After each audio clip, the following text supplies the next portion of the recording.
Di bawah. Nah, itu proses juga muncul dari bawah. Rekam, Bang. Biar sobat bisa cari lokal.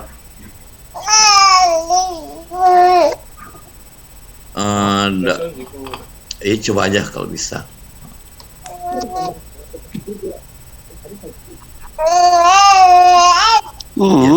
Dia ahli dia.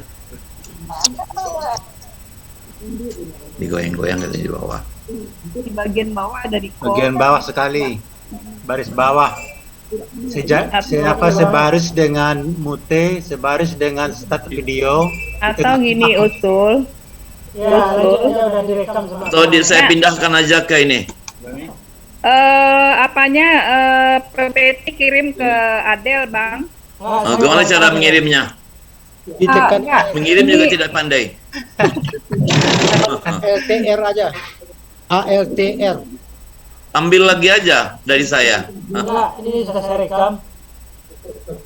Oh, udah bisa, Bang. Ini sudah digoyang-goyang nih, ha. Enggak. Karena nggak tahu nggak muncul ya. Yang paling bawah Bang Saifullah.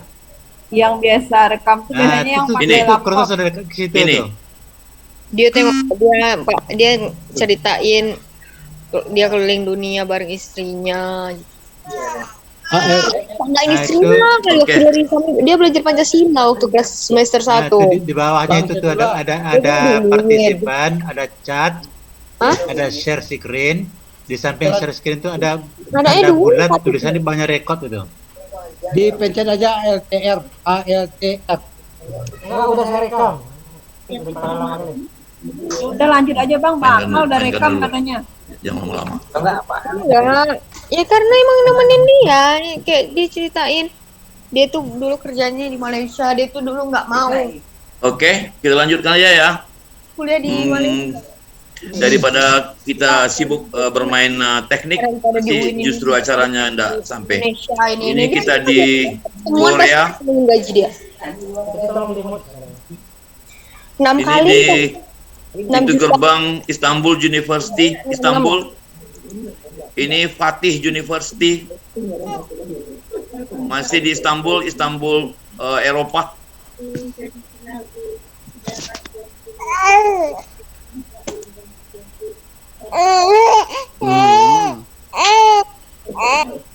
Ini di Masjid Biru Istanbul.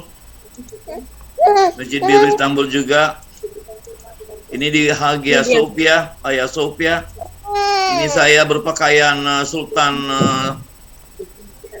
Utsmani. Dari UIN-nya. Ya, ini masih apa? Oke. Ini sudah di Italia, Saint Peter Basilica, Vatikan Roma.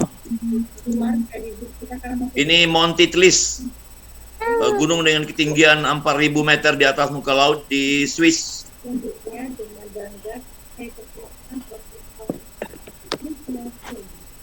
Ini kincir angin Nederland. Ini pakaian Volendam. Pakaian nelayan Volendam. Lalu di Menara Eiffel. Ini di Sandcastle di Australia Barat.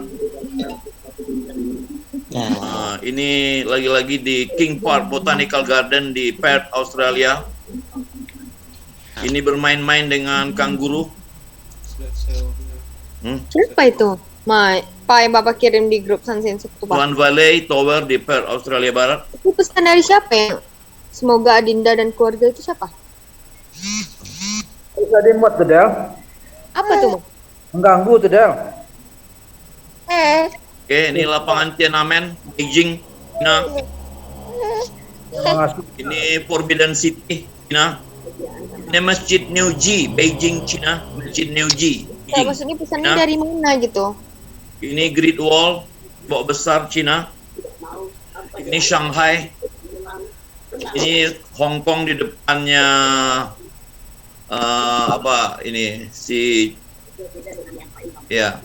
ini Hong Kong lagi. Ini saudara kita Uighur, cengkrama dengan saudara kita sesama Muslim Uighur di Cina. Ini juga di Cina. Ini di Hainan, Pulau Hainan. Ini New Delhi, India. Ini Taj Mahal. Ini mendaki benteng Amber Palace di Rajasthan. Oke. Jika kamu ingin menaklukkan rasa takut, maka pergilah keluar dan berteriaklah, saya tidak takut. Dan berikanlah berita gembira pada orang-orang yang sabar, yaitu yang ketika ditimpa musibah, mereka mengucapkan sesungguhnya kita semua adalah milik Allah dan sesungguhnya kita akan kembali kepadanya.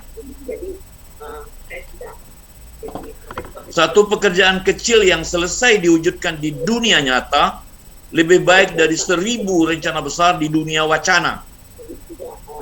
Lebih baik melakukan satu dan gagal daripada tidak berbuat sesuatu tapi ternyata secara kebetulan berhasil. Masa depan yang cerah tidak pernah dijanjikan dan diantarkan oleh siapapun. Kamu harus mengejar dan merebutnya sendiri. Jadilah dirimu sendiri. Jangan menjadi duplikat orang lain. Oke.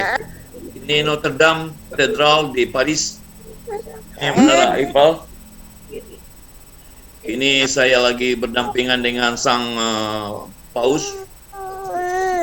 Ini Cologne Katedral. Atrium Brussels, Belgia. Ini rombongan bersama-sama aviatur ke Eropa. Ini Chiang Mai. Oke. Untuk meraih cita-cita besar, kita tidak hanya perlu bertindak, tapi juga perlu bermimpi. Tidak hanya perlu merencanakan, tapi juga harus meyakini. Jangan takut perubahan. Perubahan mungkin kehilangan sesuatu yang baik, ya. Saya akan garis bawah ini.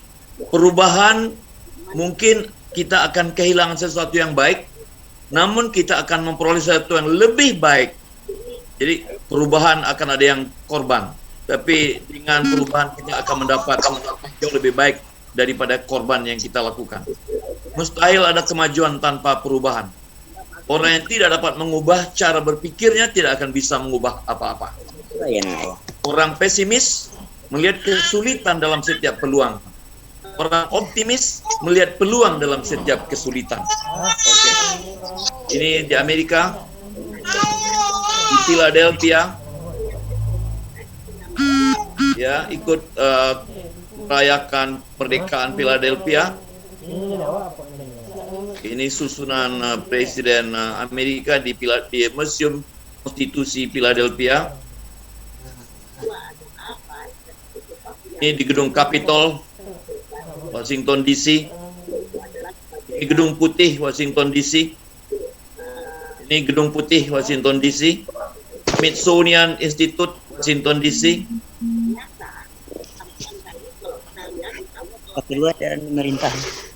Ini Masjid Washington. Masjid Washington atau disebut juga oleh mereka dengan Islamic Cultural Center. Islamic Cultural Center, Washington. Ini pengurus Masjid Washington. Niagara Waterfall. Ini kita lagi mau terjun ke Niagaranya pakai ini mantel hujan.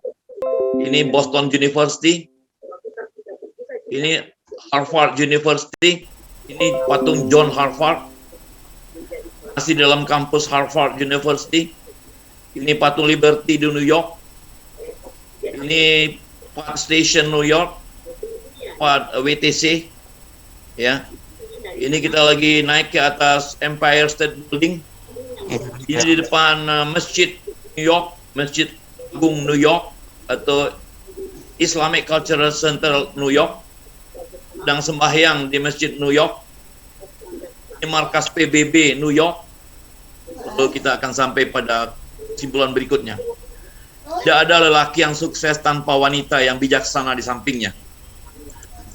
Saya ingin mengajak kita semua untuk baca Al-Fatihah untuk istri saya yang 7 bulan yang lalu telah meninggalkan saya. Al-Fatihah.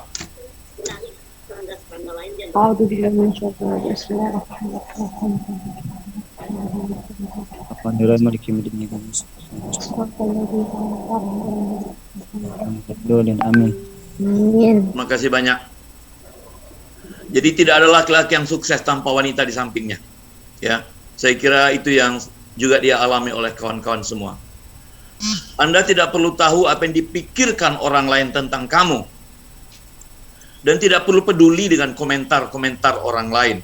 Ya, saya kira saya memang terus terang agak kurang peduli dengan komentar orang lain. Ya, saya anggap itu hanya sebagai bumbu-bumbu kecil dalam kehidupan, tapi tidak pernah menghalangi langkah. Ya, lalu ini hadis diriwayatkan oleh Ibnu Abi Dunya. Manfaatkan 5 sebelum datang yang 5. Masa mudamu sebelum datang masa tuamu. Masa sehatmu sebelum datang masa sakitmu. Masa berkecukupanmu sebelum masa miskinmu. Masa luangmu sebelum masa sibukmu. Masa hidupmu sebelum datang kematianmu. Ini di Damaskus. Ini patung Salahuddin Al-Ayyubi di Damaskus, Syria. Ini Busra Citadel, Syria, sebelum pecahnya perang Syria. Ini di Petra, Yordania. Ini Aman Citadel, Yordania. Ini masjid di Yordania. Ini Gua 7.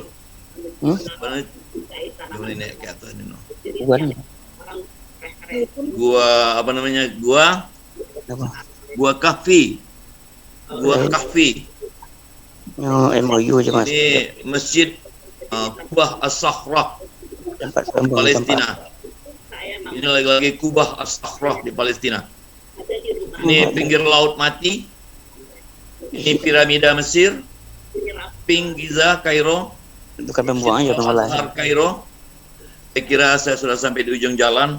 Apa yang Anda sampaikan kesimpulannya adalah bahwa apa yang saya alami ketika saya datang pertama kali ke Jakarta, saya bermula dari sama sekali tidak tahu apa-apa. Ini yang saya inginkan bahwa dapat tanaman itu sangat bermanfaat bagi kita. Apakah dia hanya sebagai sumber oksigen? Ternyata tidak.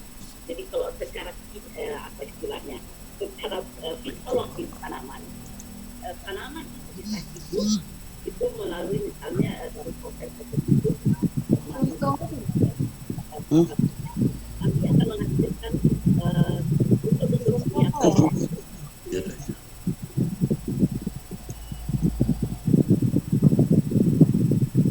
Oke. Gimana membesarkannya Nino? Oke. Yang penting saya katakan bahwa semua yang saya peroleh dalam kehidupan adalah karunia Tuhan, karena sesuatu yang tidak pernah saya duga. Dan PI merupakan salah satu yang sangat besar perannya, kontribusi dalam sampainya saya pada tingkat sekarang ini. Saya kira HMI juga wajar juga saya sebut. Lalu dari situlah saya nanti baru bisa berkiprah di Dewan Dakwah, di RC. Dari situlah saya bisa baru nanti sampai pengajar di Malaysia dan seterusnya. Saya tidak akan bisa kemana-mana kalau mungkin saya kaya dari kecil. Ya, saya senang mengatakan bahwa adalah karena kemiskinan lalu saya boleh menjadi sukses. Ya, kalau saya kaya mungkin saya sudah berfoya-foya. Saya akan mengikuti gaya anak muda. Karena ketika saya sekolah di Yogyakarta, saya tidak bisa untuk pergi seperti orang-orang lain pergi. Saya tidak bisa menikmati seperti orang lain nikmati. Saya seluruhnya adalah kehidupan yang di rumah saja dan seterusnya. Dan saya kira kemiskinan saya itulah yang mengantarkan saya pada sukses. Ya, saya kira begitu. Dan saya pernah 2 kali gagal. Dicalonkan jadi gubernur pernah Sumatera Barat, gagal. Tapi hadiahnya saya mendapat staf ahli gubernur Sumatera Barat pada periode Zainal Bakar. Saya pernah gagal menjadi Kakanwil Kementerian Agama Sumatera Barat, tapi hadiahnya saya berangkat ke Malaysia untuk mengajar. Jadi di balik setiap kegagalan yang mungkin kita merasa kecewa, tapi Allah menyediakan bagi kita sesuatu yang lebih baik. Karena apa, saudara? Ada kawan-kawan mengatakan, untung Pak Saiful nak jadi Kakanwil.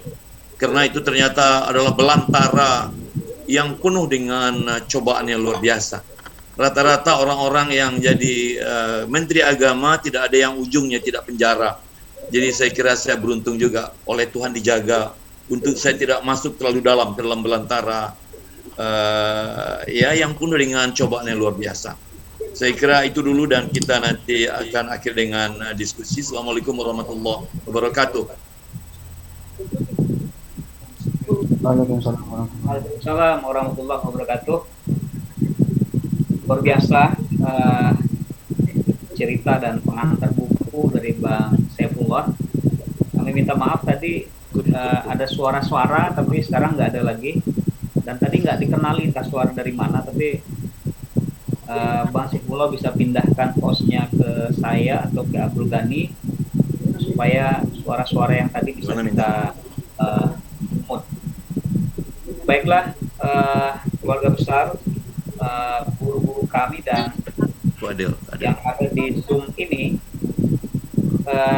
di sini memang tidak ada penanggap gitu. Artinya kami dari tim redaksi diskusi Pangilun tidak menentukan penanggap, Ya, tapi kami begini, berharap ya, begini. semua kita bisa menanggapi ini. Dan tadi saya mendengar Bang Irsyadas sudah hampir menyelesaikan atau menuntaskan membaca buku ini. Gitu.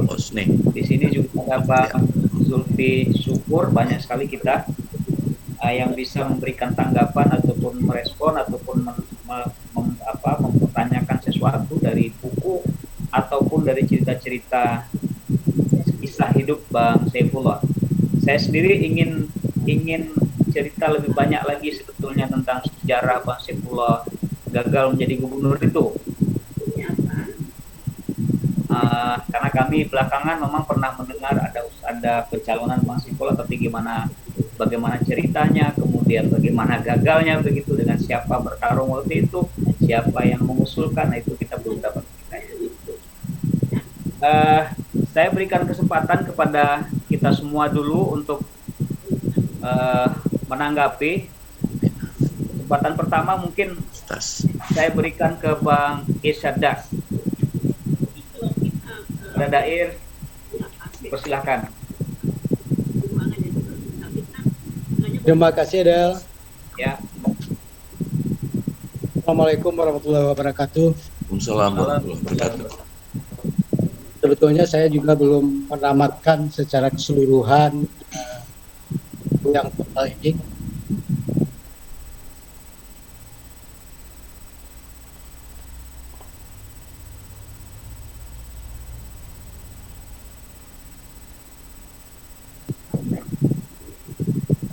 Saya sebetulnya juga belum menamatkan secara keseluruhan ya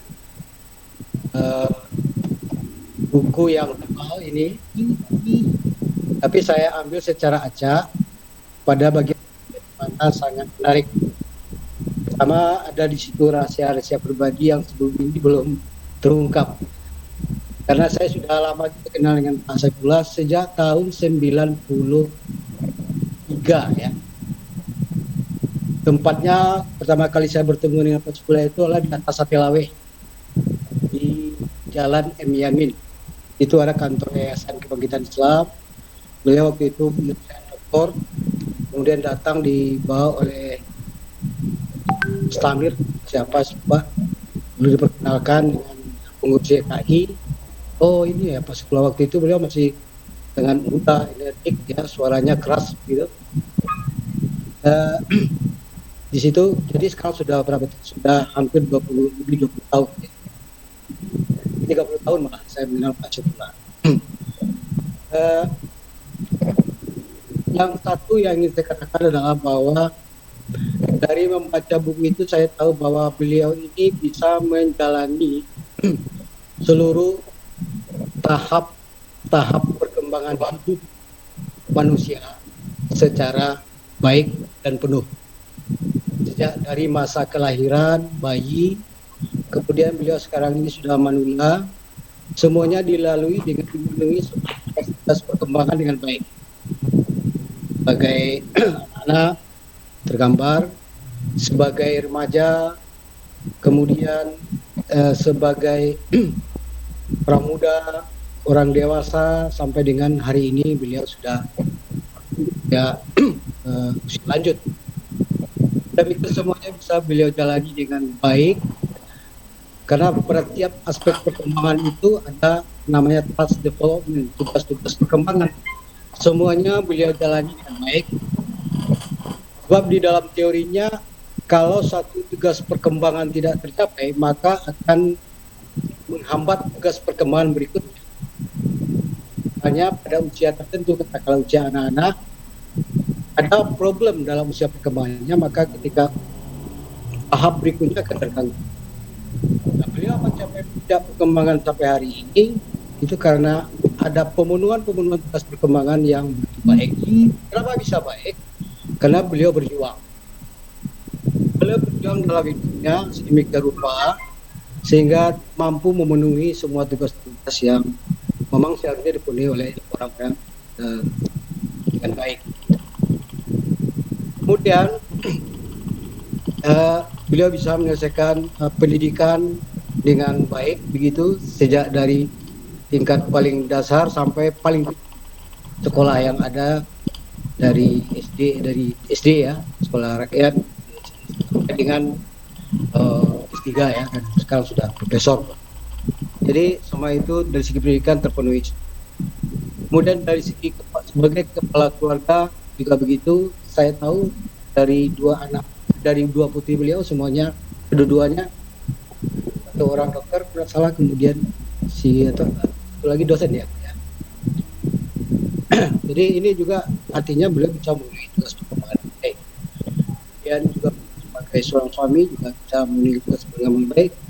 Seperti yang terlihat waktu istri beliau hidup itu kita melihat, saya senang sekali melihat hampir setiap waktu beliau memposting di Facebook berdua dengan Ibu Yam ya, beliau mungkinnya Yam dan biasanya agak panjang Yam ya. Sekali. Jadi selalu post berdua ya. Kemudian senang sekali melihat karena di mana di Cina, di Turki, di Amerika, dan itu bagian dari proses pertama yang diikuti. Kemudian juga saya yang paling terkesan itu adalah salah satunya dalam pandangan politik. Saya menyimpulkan bahwa Pak Saifullah ini hatinya ke kanan, tapi bicaranya ke tengah. Maksudnya begini, beliau agak ke kanan gitu sebetulnya. Kalau ngomong ke kita itu ke tengah-tengah aja, karena beliau ini dulu kan penatar pentas soalnya. Jadi tidak kelihatan ke kanannya. Ke tengah, kadang-kadang anak PI yang ketika itu baru masuk, kok Bapak ngomong seperti itu? Kami diajarkan training ke kanan, Bapak kok kerjanya ke tengah lagi. Nah jadi bagi mereka yang belum kenal mungkin kurang paham, kadang-kadang menjadi persoalan bagi adik-adik. Sebelah kita ekstrim kita. Kalau saya training dulu kan ekstrim, tapi kalau diramai pas sebelah ke tengah. Itu saya kira salah satu faktor juga bisa beliau menjadi sukses. Kemudian saya lama sekali berinteraksi dengan beliau di STAIYK. Beliau bukan dua periode, berapa periode ya? Mungkin sekitar 4 periode begitu, dan dari Malaysia kembali lagi, kemudian dia akan lagi jadi ketua karena memang waktu itu satu-satunya orang yang bisa menyelamatkan sekolah itu ya beliau, dengan gelar, kemudian dengan akses ke kompetensi dan sebagainya, itu beliau yang bisa bantu ya. Jadi di situ saya banyak belajar bagaimana Pak Saifullah mengatasi masalah, bagaimana beliau berkomunikasi dan sebagainya. Di situ saya sangat banyak belajar. Jadi dipersingkat saja, artinya kita menjadikan beliau sebagai teladan. Karena kita bertemu langsung dengan beliau dalam waktu yang cukup lama, maka saya mengambil banyak pelajaran dari beliau dalam perilaku sehari-hari, dalam komunikasi, dengan berinteraksi dengan orang lain, cara mengambil keputusan, cara membedah masalah, menganalisis, dan sebagainya. Jadi Pak Saifullah, saya sangat terharu hari ini dan sangat senang sekali, sudah 71 tahun ya Pak ya, 71 ya Pak ya. Itu sudah sangat berkah, dan mari juga kita mengajak semuanya ikut jejak beliau untuk mengakhiri kehidupan dunia dengan husnul khatimah. Terima kasih Adel. Assalamualaikum warahmatullahi wabarakatuh. Assalamualaikum warahmatullahi wabarakatuh. Bang Isadas ternyata sudah 30 tahun ya, hampir 30 tahun mengenal Bang Saifullah. Saya ke kita yang lain, saya persilahkan untuk bersuara atau mengacungkan tangan.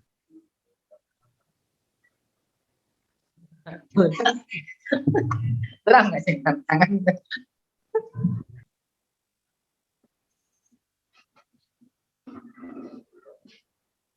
Ayah, Bang Akmal Tulas.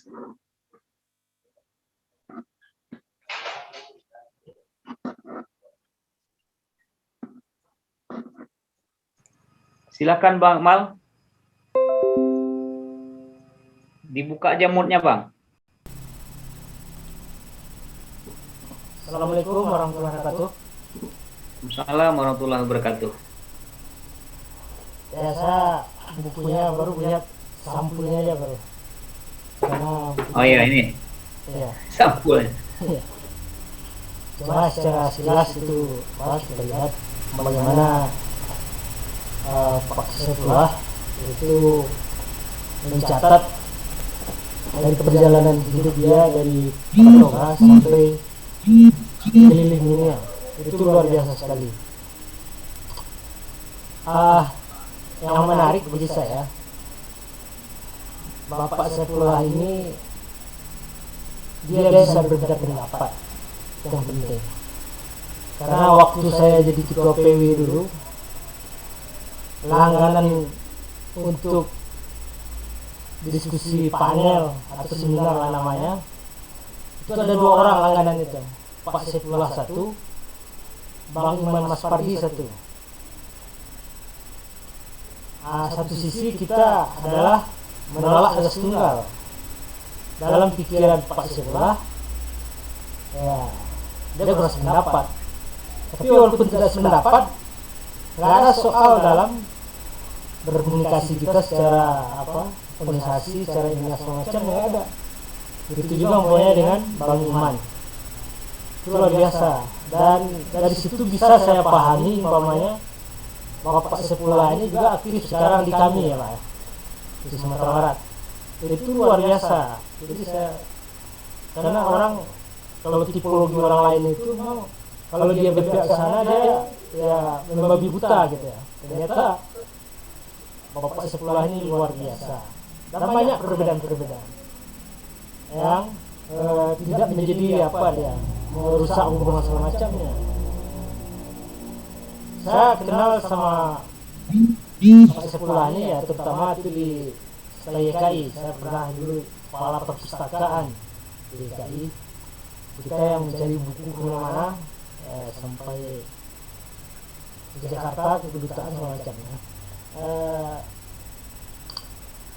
Yang menarik saya itu adalah hubungan Pak Saifullah ini dengan mahasiswa, itu luar biasa. Egaliter, bersahabat. Dan jarang kita lihat dosen-dosen seperti itu gitu. Coba kita bayangkan Pak Saifullah ini ngajar di YKI Akabah Bukit Tinggi. Itu masuknya itu sudah zuhur sekitar jam 2 ya Pak ya, jam setengah 2. Bapak ini tanya, udah makan? Belum, beli nasi dulu katanya. Itu luar biasa kedekatan dia.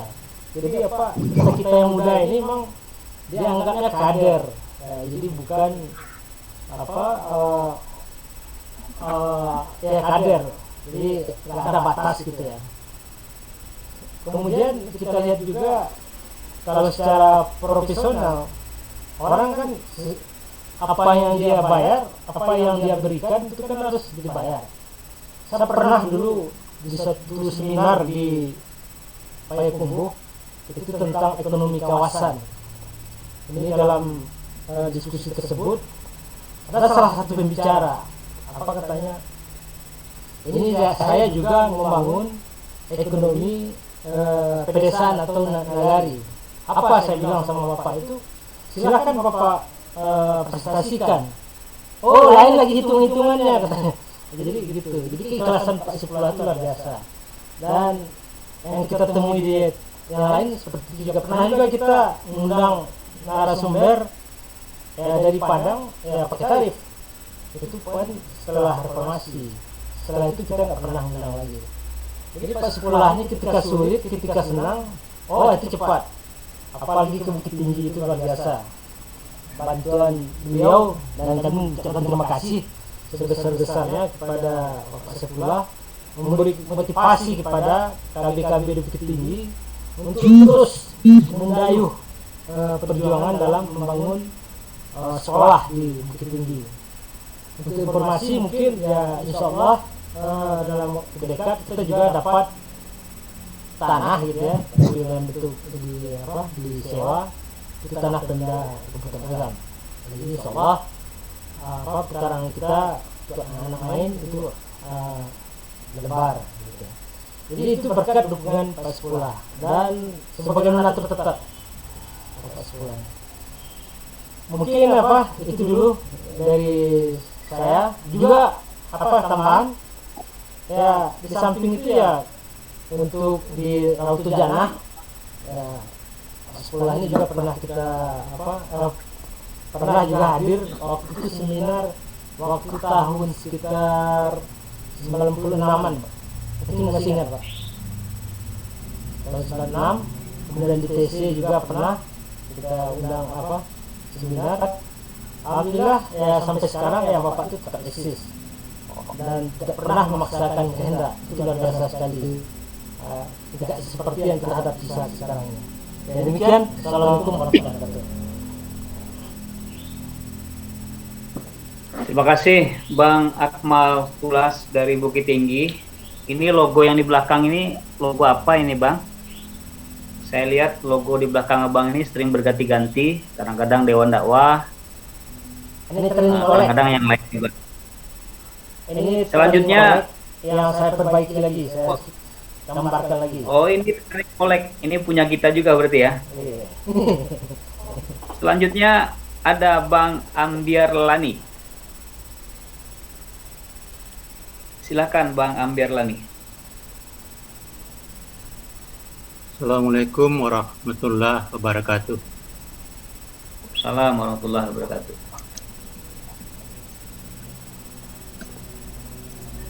Terima kasih atas waktu yang diberikan dan merasa bersyukur serta juga merasa berbahagia bisa hadir dalam pertemuan yang cukup istimewa ini.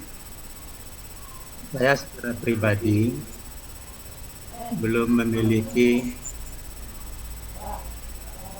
sepertinya suara agak mendengung, mungkin ada mic lain yang nampaknya hidup. Jelas, secara Bang, pribadi jelas, belum memiliki buku autobiografi Bang Saifullah ini, tetapi dari tayangan PowerPoint tadi kita bisa menangkap beberapa cuplikan yang tentu merupakan konten dari buku tersebut. Pada awal atau pada bagian pertama, Bang Saifullah menyebutkan sebagai orang yang berasal dari keluarga miskin. Mungkin kondisi itu bisa kita maklumi bersama, karena pasca PRRI Prasmesta, kemudian bersambung dengan peristiwa G30 SPKI di Jakarta pada tahun 65, kondisi daerah Sumatera Barat pada kurun waktu itu secara keseluruhan memang dapat disebut sebagai daerah miskin. Jadi mungkin tidak ada orang-orang Sumatera Barat yang pada masa itu tidak berada dalam tingkat kemakmuran yang baik. Namun kalau menurut hemat saya, setelah melihat rumah tempat Bang Saifullah tadi dilahirkan, Bang Saifullah menurut hemat saya tidak tergolong miskin dalam pengertian ekstrim, tapi mungkin agak miskin barangkali iya, karena cukup banyak pada masa itu orang-orang Sumatera Barat yang miskin dalam keadaan ekstrim. Banyak orang Sumatera Barat ketika itu dari kumpulan saja atau dari kota Payakumbuh saja tidak punya ongkos untuk datang ke Bukit Tinggi dengan naik kendaraan. Di antara mereka ada yang melakukan jalan kaki sampai dalam perjalanan sekitar 8 atau 12 jam. Itu miskinnya orang-orang Sumatera Barat ketika itu. Kalau Bang Saifullah dia juga orang miskin, mungkin saya kira agak miskin barangkali bisa kita terima. Tapi kalau miskin dalam pengertian ekstrim, saya kira tidaklah gitu kan, karena masih bisa tamat SLTA, bisa melanjutkan sekolah ke Padang pada masa itu. Artinya tentu dengan ditunjang sesuatu keuangan yang sekurang-kurangnya cukup untuk berangkat ke Padang ketika itu. Atau sekurang-kurangnya cukup untuk membayar SPP atau uang semester ketika itu. Kemudian yang menarik dalam buku ini menurut saya adalah motivasi-motivasi yang disampaikan oleh Bang Saifullah. Saya kira motivasi-motivasi ini perlu kita sosialisasikan dan perlu juga kita kita sampaikan ke tengah masyarakat, terutama masyarakat pelajar, untuk bisa terdorong lebih maju agar masyarakat pelajar sekarang juga punya motivasi yang kuat untuk berubah. Karena seperti kata Bang Saifullah tadi itu, perubahan itu selalu akan kehilangan yang baik, tetapi kemungkinan mendapat yang lebih baik itu tinggi. Nah, jadi itu motivasi seperti itu perlu kita apakan kepada masyarakat pelajar saya kira. Jadi mudah-mudahan buku ini saya kira juga kalau bisa dibaca oleh banyak keluarga besar PII, karena mungkin dari buku-buku ini di samping kisah-kisah perjalanannya yang cukup menakjubkan juga, mungkin motivasinya dalam buku itu perlu disampaikan kepada masyarakat pelajar dan juga kepada anak-anak kita dan juga mungkin kepada cucu kita yang akan datang. Karena kecenderungan anak-anak muda sekarang yang berkembang itu cenderung agak rendah nilai juangnya dibandingkan dengan generasi-generasi yang sudah terdahulu itu. Barangkali begitu pandang saya. Terima kasih. Mohon maaf kalau terdapat kekurangan. Billahi taufiq wal hidayah. Wassalamualaikum warahmatullahi wabarakatuh. Terima kasih Bang Amdi Erlani. Saya menangkapnya itu generasi Bang Saifullah di Bukit Tinggi itu ada kedekatan emosional yang lebih begitu dibandingkan dengan angkatan ataupun generasi yang lain ya. Mungkin Bang Saifullah nanti bisa ceritakan.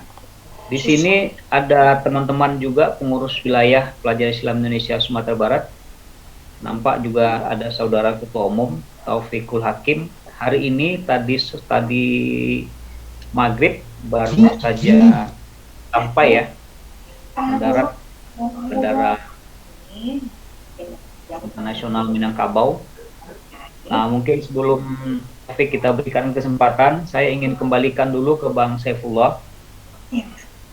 Kalau Bang Saifullah, kalau Dair tadi itu bicara soal Bang Saifullah ini sebenarnya kanan gitu. Kalau saya dengar pidatonya Rektor MSB, Bang Saifullah ini wasatiyah Bang, tengahan gitu. Nah, kemarin di telepon dia mengatakan ke kiri ya gitu ya. Jadi mungkin bukan agak kiri, agak ke kanan atau keras gitu. Nah, mungkin Bang Saifullah bisa menegaskan lagi kita. Sekarang ini sebetulnya memang ada pemahaman, ada yang sangat kanan, ada yang sangat kiri gitu kan. Kemudian ada yang rasa di tengah atau wasatiyah. Ada yang sangat moderat dalam beragama. Saya kembalikan dulu ke Bang Saifullah. Saya minta sedikit lagi Bang cerita tentang gimana ceritanya Abang gagal jadi gubernur begitu. Karena setahu saya berarti ada dua senior kita, KB kita yang gagal jadi gubernur. Kalau Abang sudah sampai sudah sampai di pemilihan, di pencalonan dan sampai menyampaikan visi misi, tapi almarhum Bang Jenderal Adi Tewarman itu gagalnya itu di pengusulan oleh partai. Setahu saya waktu itu. Silakan Bang Saifullah. Oke, Bismillahirrahmanirrahim. Terima kasih banyak. Pemilihan gubernur Sumatera Barat pada periode itu adalah pemilihan gubernur pada periode euforia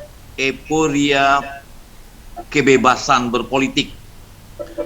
Ya, inilah waktu di mana semua orang boleh bikin partai politik, sehingga pernah terjadi 148 partai politik, walaupun yang ikut pemilu hanyalah 48 saja, tapi ada 100 lebih partai politik yang baru dilahirkan. Yang ikut pemilu adalah 48. Satu di antaranya adalah PBB. Saya wajib memberitahu forum ini bahwa saya ketika dibuka keran pegawai negeri boleh menjadi anggota partai politik, saya menjadi deklarator PBB Sumatera Barat. Ini saya perlu memberitahu kepada kawan-kawan sekarang PBB sekarang ya, mereka nggak ada yang kenal dengan saya. Saya deklarator, saya ketua 1, saya Kapu PBB Sumatera Barat, yang mengantarkan ketua umum kita itu menjadi anggota DPR dari Bukit Tinggi, ya, MS Ka'ban. MS Ka'ban itu anggota DPR bukan dari Sumatera Utara, tapi dari Bukit Tinggi. Itu pas ketika saya menjadi ketua Kapu, ya, ketua Kapu itu biro pemilu PBB. Waktu saya jadi ketua 1. Ketua umumnya namanya Bang Saidal Baudin. Ya, ketua umumnya Saidal Baudin, wakilnya saya. Waktu itulah lalu terjadi pemilihan gubernur Sumatera Barat. Ada banyak sekali calon, ya. Karni Ilyas bahkan menjadi calon waktu itu. Karni Ilyas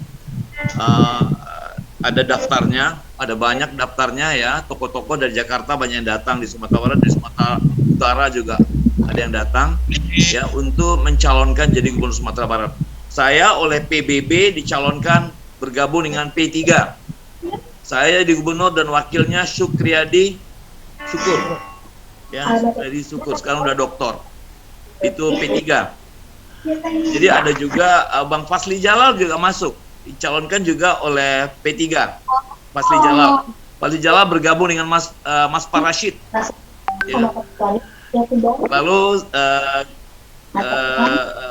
gubernur yang terpilih adalah Zainal Bakar, bergabung dengan Pak bekas rektor UNA. Ya. Ya, jadi akhirnya yang menjadi itu adalah Pak Zainal Bakar. Ya. Apa yang saya sampaikan dalam forum ini adalah bahwa waktu itu memang bebas tapi terkendali. Kita sebelumnya sudah tahu kemana arah bola, siapa yang bakal duduk dan siapa yang bakal meramaikan gelanggang saja. Saya tahu diri bahwa saya hanya meramaikan gelanggang.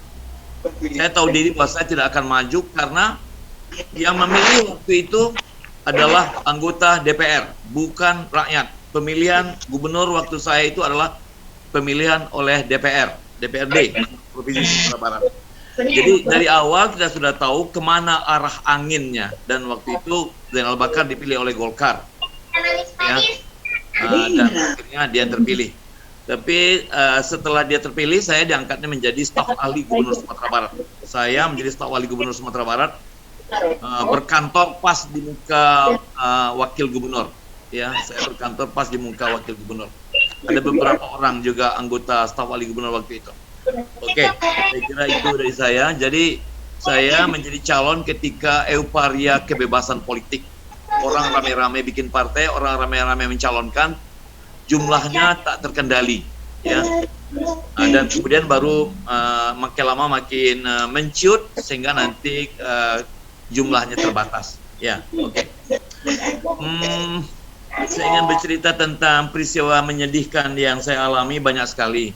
Ya, saya ditinggalkan mati oleh bapak saya ketika saya berumur 6 tahun. Kecil Saya tidak banyak merasakan Cuma 6 tahun, kasih Pak. sayang orang tua. Benar. Saya tinggal di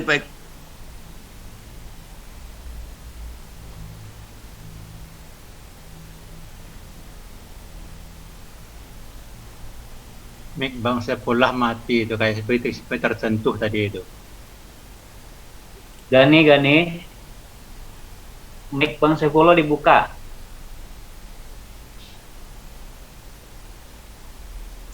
Oke. Ketika saya berangkat ke Jakarta, saya belum pernah ke Jakarta. Saya pertama kali naik kapal di Teluk Bayor.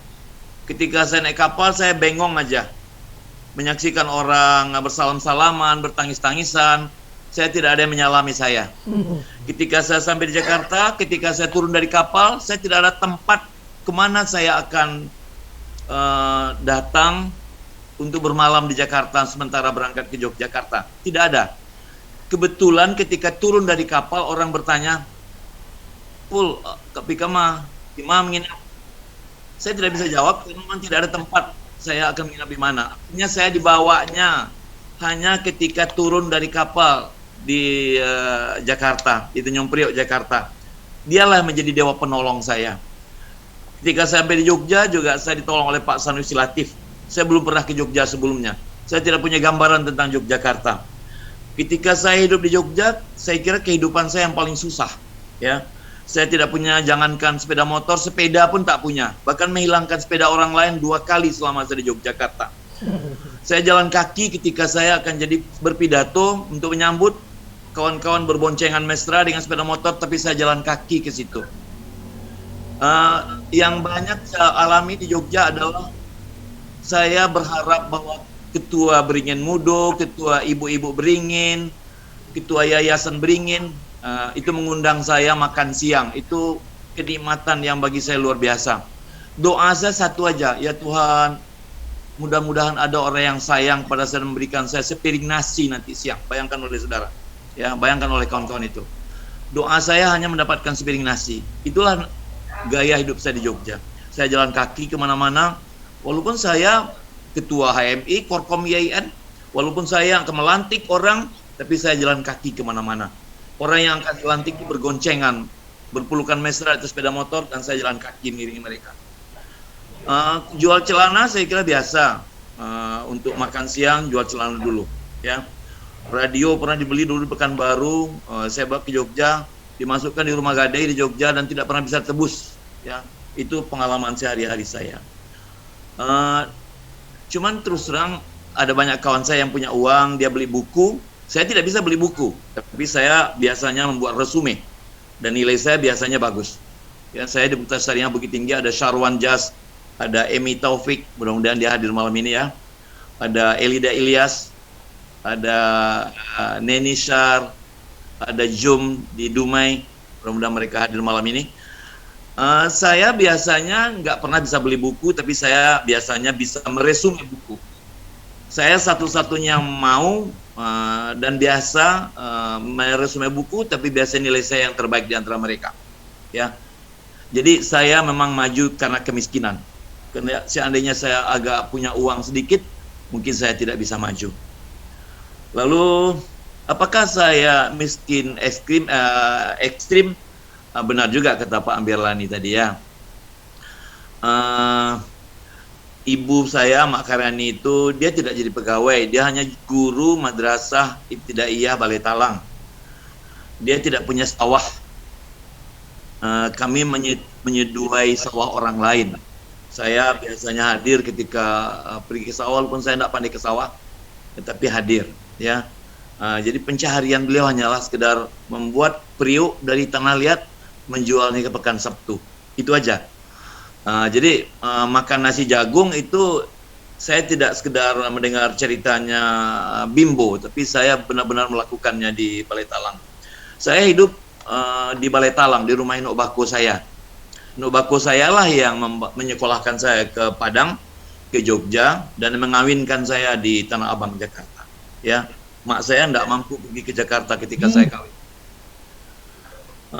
Ke soal 12 motivasi yang perlu disosialisasikan, saya senang sekali Pak Ambiarlani. Dengan cara apapun, saya ingin sekali untuk membantu diskusi Gunung Pangilun ini untuk menyebarluaskan. Ya, saya tidak akan pelit ilmu. Saya sangat senang untuk berbagi ilmu. Soal motivasi itu saya senang.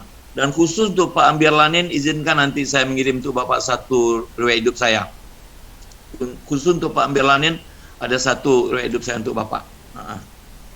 Saya kira itu yang tadi. Terima kasih Bang Saifullah. Nanti saya kirimkan alamatnya.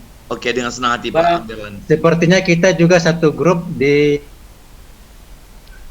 Alumni PGA Merot Global bidang pendidikan. Oh ya, oke. Ya. Ya. Saya juga ada di situ Bang Saifullah.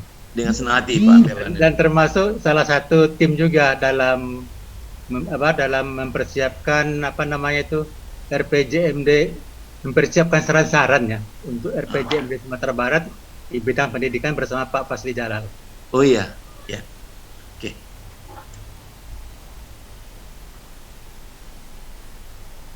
Silakan Pak Adel. Ya, Bang Saifullah.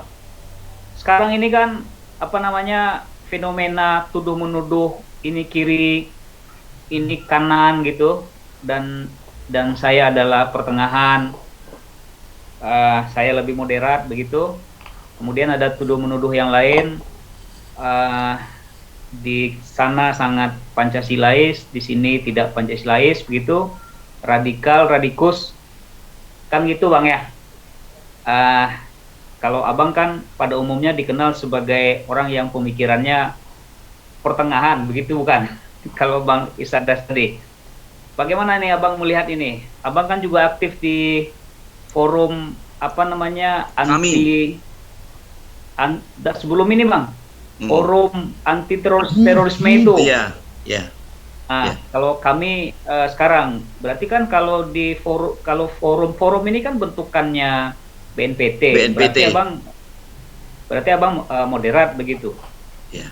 Kalau di kami berarti abang keras begitu. Jadi sebetulnya bagaimana fenomena sekarang ini nih Bang?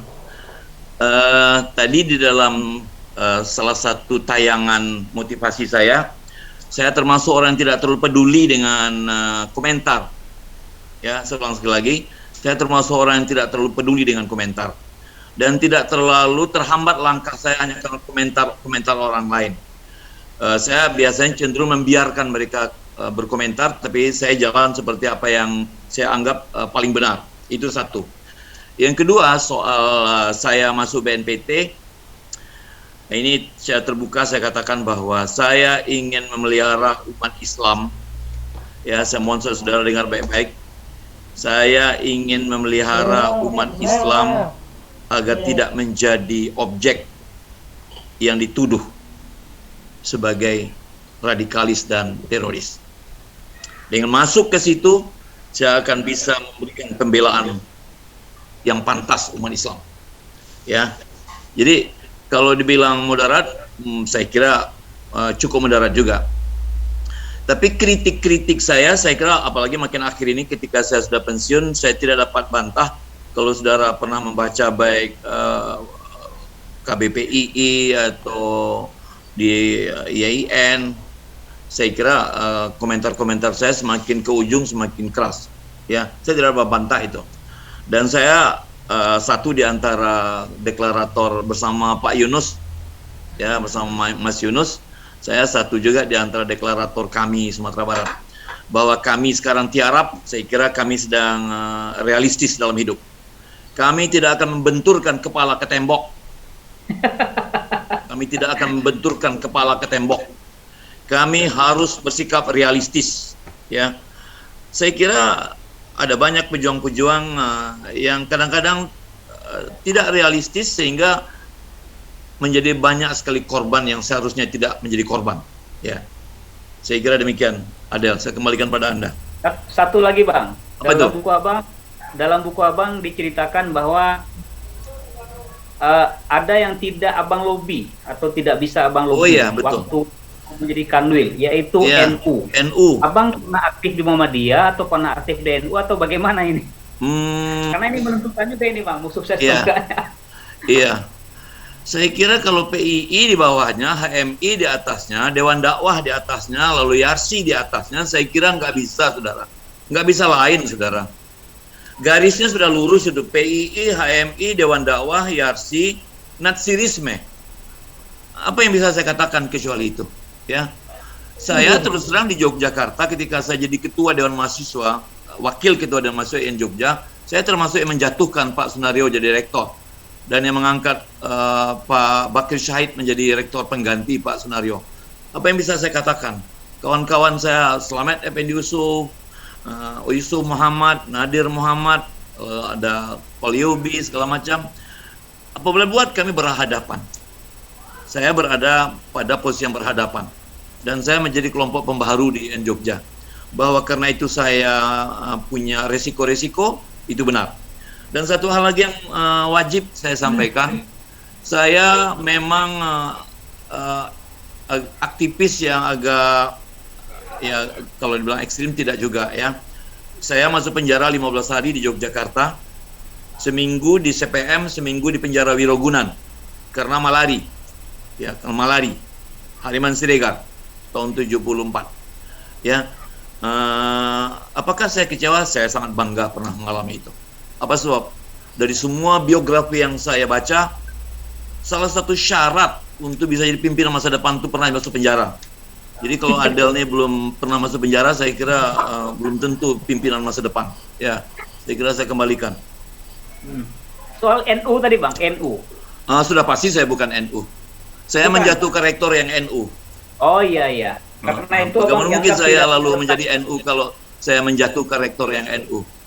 Ya, karena itu Abang kira-kira nggak direstui untuk jadi kanwil Makanya ya? tidak jadi Kemenak Sumatera Barat, Kanwil Kemenak Sumatera Barat. Karena itulah satu-satunya organisasi yang tidak saya lobby.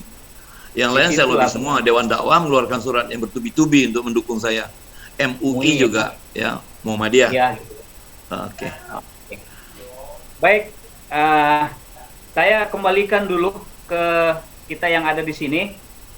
Mungkin kesempatan untuk termen kedua ini kita berikan kesempatan kepada saudara Taufik. Kita mau dapat oleh-oleh sedikit Taufik, terutama dari hasil muktamar.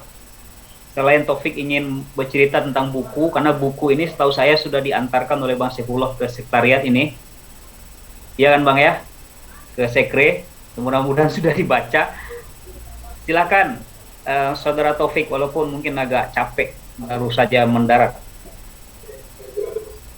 Baik, bismillahirrahmanirrahim. Assalamualaikum warahmatullahi wabarakatuh. Waalaikumsalam warahmatullahi wabarakatuh. Sebelum bertanya Bang, mungkin menjelaskan sedikit kenapa Prof. Saifullah itu menjadi sosok futuristik dalam mengambil nilai juang. Mungkin karena ingat kemarin ketika menjadi pembicara di kegiatan rapat pimpinan wilayah Sumatera Barat, itu ada statement Taufik bahwasanya memang perlu disebutkan dalam memperjuangkan agama ini gitu. Jadi ketika permasalahannya waktu itu adalah soal SKP 3 Menteri, beliau menyatakan seperti ini. Saya, Prof. Saifullah, tahu diri ketika di Amerika tidak mempermasalahkan orang menggunakan rok pendek. Tapi di kampung saya, mengapa jilbab di kampung saya itu Anda permasalahkan? Nah, satu pernyataan saya mungkin secara pribadi berapi-api, suatu hal yang di dada ini berapi-api soal kita benar perlu punya posisi jelas dalam perjuangan. Itu yang selanjutnya Prof yang saya tanyakan kemarin juga sebenarnya berada di Menteng ya kata gitu. Tadi saya mendengar pernyataan soal natsirisme, yaitu sudah jelas PI, lalu ke YARSI. Nah, apalagi Pancacita yang dulu memang menyatakan organisasi bulan bintang, gitu kan. Nah, Fik pernah baca buku juga baca buku juga soal Antoni Timur Jailani yang menyatakan bahwasanya gerakan basis keislaman turunan dari ini itu nantinya akan memiliki yang berbeda setelah pecah, yang mana PI ini katanya akan cenderung menjadi radikal dan pragmatis gitu. Dan melihat warna PI secara nasional saat sekarang dengan tadi, jika memang kita natsirisme, sebenarnya arah kita dalam keberislaman itu harus seperti apa menurut Prof gitu. Karena Fik berpikir nyatanya warna gerakan bulan bintang ke bawah itu hanya berlandaskan pada realitas sosial di masing-masing daerahnya seperti itu. Kayak misalnya apakah gerakan Islam seperti HMI atau PII itu akan punya warna masing-masing saja, berlandaskan bagaimana bulan bintang dahulu. Saya ingin dapat pandangan soal Prof, bagaimana Prof memandang hal ini gitu. Sebab ini mempengaruhi bagaimana warna juang di setiap kader pemuda di Indonesia saat ini. Mungkin hanya itu saja. Terima kasih sebelumnya karena Prof masih sangat konsisten untuk terus berbagi ilmu dengan kami. Bahkan setiap datang ke rumah itu selalu beri semangat untuk memberi diskusi dan sharing gitu. Mungkin hanya itu. Sekian. Assalamualaikum warahmatullahi wabarakatuh. Baik, Taufik tidak mau bercerita sedikit soal muktamar? Mungkin boleh, kita juga pengen tahu sedikit. Sempat mencalon jadi ketua umum tapi nggak terpilih, apa itu?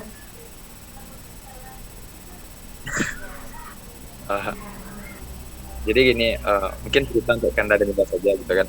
PI Sumatera Barat itu sudah Fik melihatnya udah 2 periode di keterwakilan di PP, itu cuman satu-satu. Di periode sebelumnya ada 1 orang dari PI Sumbar, dan periode terakhir kemarin cuma 1 orang juga gitu.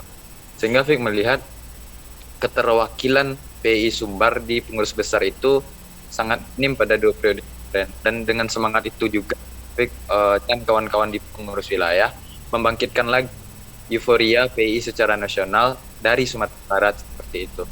Makanya dari seluruh calon formatur yang ada di tes dalam kriteria imamah, maka alhamdulillah kemarin dipercayakan dari forum wilayah sebagai satu-satunya dari perwakilan wilayah yang masuk ke dalam calon formatur gitu.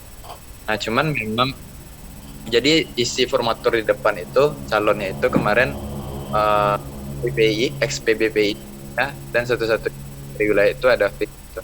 Cuman itu memang cuman sebagai testing water gitu, agar benar-benar keseriusan PI Sumatera Barat untuk benar-benar serius di perwakilan PI nasional gitu, PBPI. Nah, maka dengan membawa semangat itu juga kemarin juga sudah fix mencalon menjadi tuan rumah Muktamar ke 2023, dan itu fix cuman ada 2 saingan, yaitu Aceh dan Kalimantan Timur. Cuman dari segi konsolidasi di luar maupun poros wilayah, insya Allah itu penetapan di SDP sudah fix Sumatera Barat. Hingga sekarang tinggal penyiapan internal lagi guna penyiapan alif gadang Muktamar di 2023. Dan dalam pandangan fix secara strategis, melihat intensitas perkembangan kader dan juga kader yang merata mengurus wilayah lain, pada 2023 itu akan terjadi ledakan kader PI yang pernah berproses di Sumbar maupun yang di pengurus wilayah sendiri untuk ke pengurus besar. Dan momentumnya ada di Muktamar 2023 itu. Ini bukan pandangan utopis, tapi benar-benar realistis, karena di 8 wilayah PWPI, baik itu Mesir maupun 7 wilayah lagi yang ada di Indonesia, itu di badan pengurus hariannya ada 2-3 kader PI Sumbar di pengurus wilayah itu, karena merantau kan setelah kuliah. Maka melihat momentum di 2023, Fik melihat terjadi ledakan kader nantinya. Bukan primodelisme, cuman ini sebagai semangat fastabiqul khairat, bahwasanya kita kader PI di Sumatera Barat benar-benar berlomba-lomba untuk kebaikan PI secara nasional. Mungkin itu Bang sedikit cerita saja gitu. Cuman tentu lebih baiknya nanti juga di momen training pada musim Ramadan ini.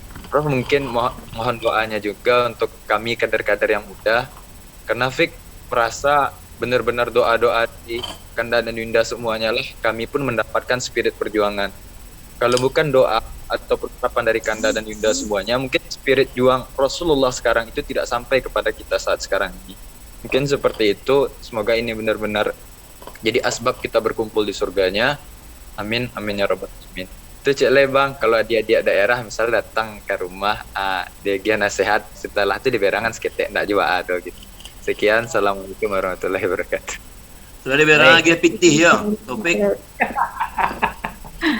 Terima kasih Taufik. Taufik menyampaikan bahwa insya Allah Sumbar akan menjadi tuan rumah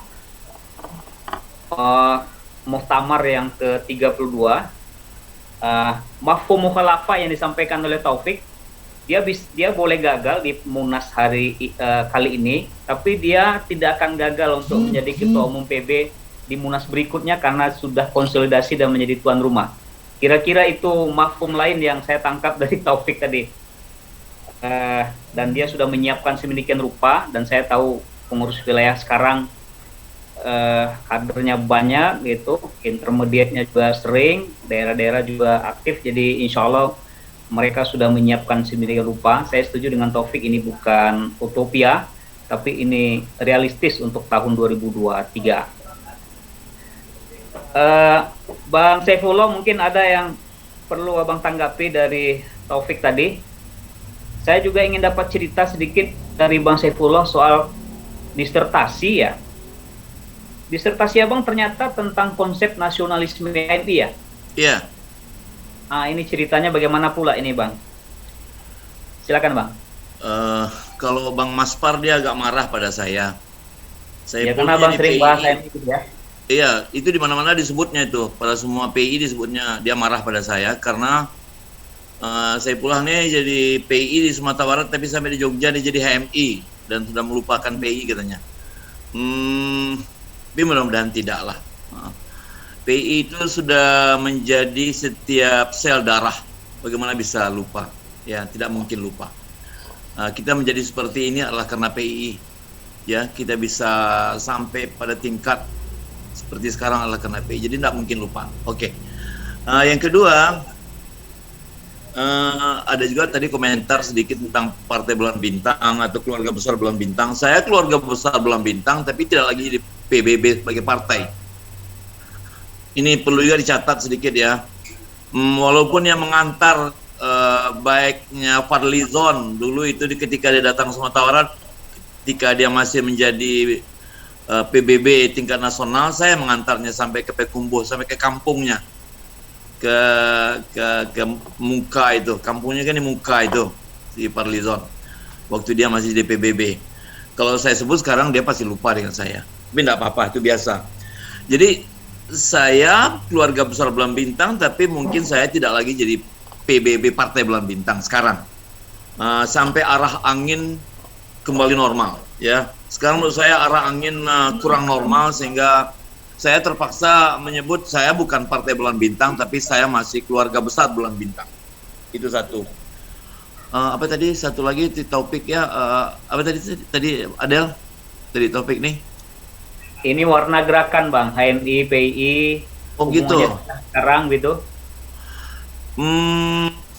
Ada keanehan ya. Saya kan HMI di Jogja, bukan HMI di sini ya.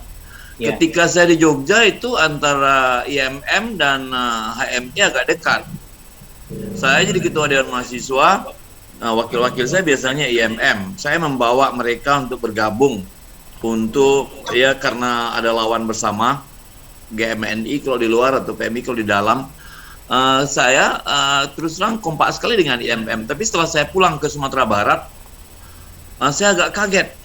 Loh, IMM kok jauh sekali dari HMI di sini ya, di sini. Rupanya begini. Ini saya ini orang suka terus terang ya. Ini kesalahan saya ini, suka terus terang. Rupanya HMI di sini dikuasai oleh Terbiah, oleh Perti. Seperti Mahmud Syarif, seperti Asasi Warni, seperti siapa lagi? Supir Muhammad Sidin, itu kan semuanya Terbiah. Dia menguasai HMI. Jadi HMI di Sumatera Barat memang berlawanan dengan Muhammadiyah, karena Terbiah memang berlawanan dengan Muhammadiyah.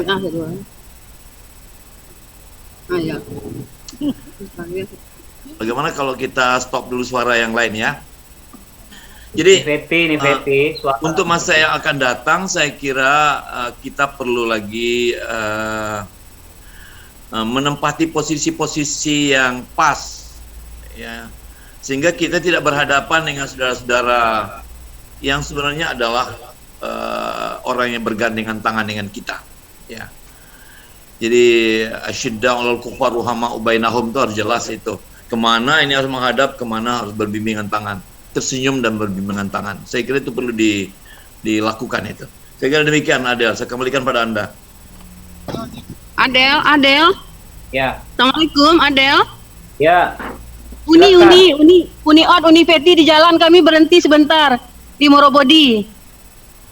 Ya, silakan Uni. Ada yang mau disampaikan? Ya, ada yang mau disampaikan. Ini, Assalamualaikum warahmatullahi wabarakatuh. Ada Feti nih, kemudian ada mahasiswa. Ada mahasiswa Bapak dulunya di STAI, namanya Erik Feti. Saking mengagumi Bapak Saifullah, anaknya diberi nama Saifullah juga.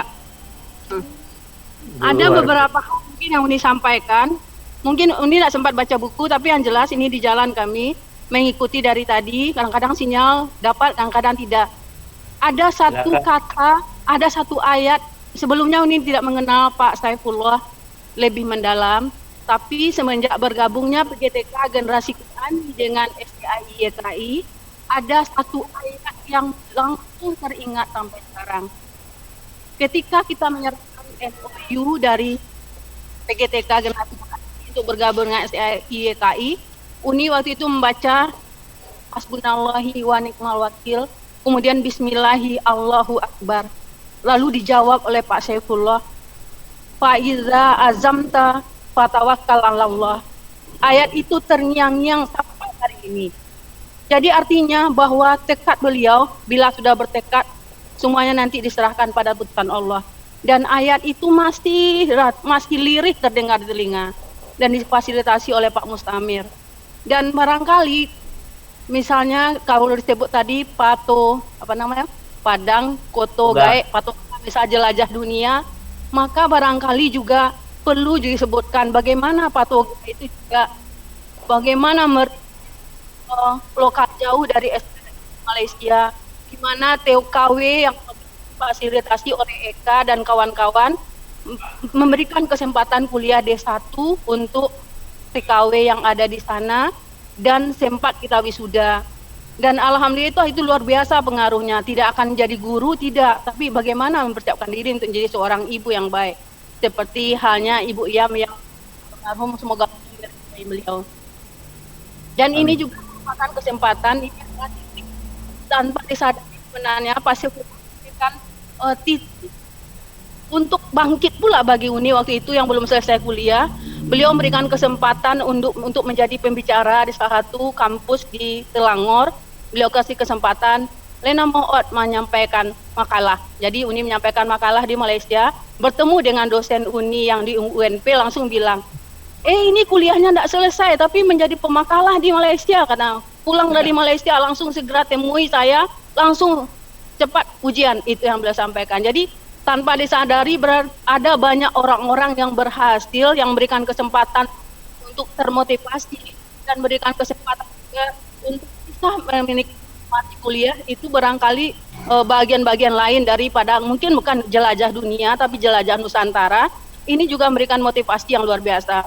Kemudian bagaimana beliau memberikan seperti kuliah umum di Dharmasraya, di Solok Selatan, di berbagai tempat.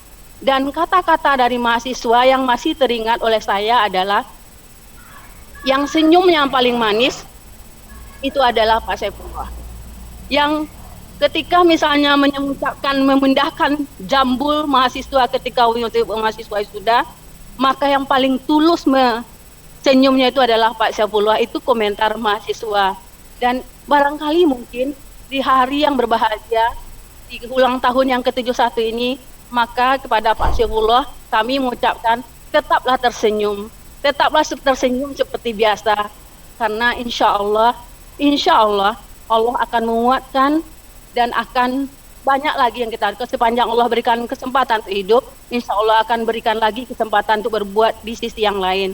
Ini adalah kenangan-kenangan bahwa komunikasi Pak Saifullah ini merupakan inspirasi bagi banyak orang, dan mudah-mudahan juga bagi kawan-kawan PI bagaimana komunikasi yang santun, dalam kelembutan ada semangat, dalam semangat ada titik-titik yang memberikan sentuhan, dan ini perlu kita contoh bersama.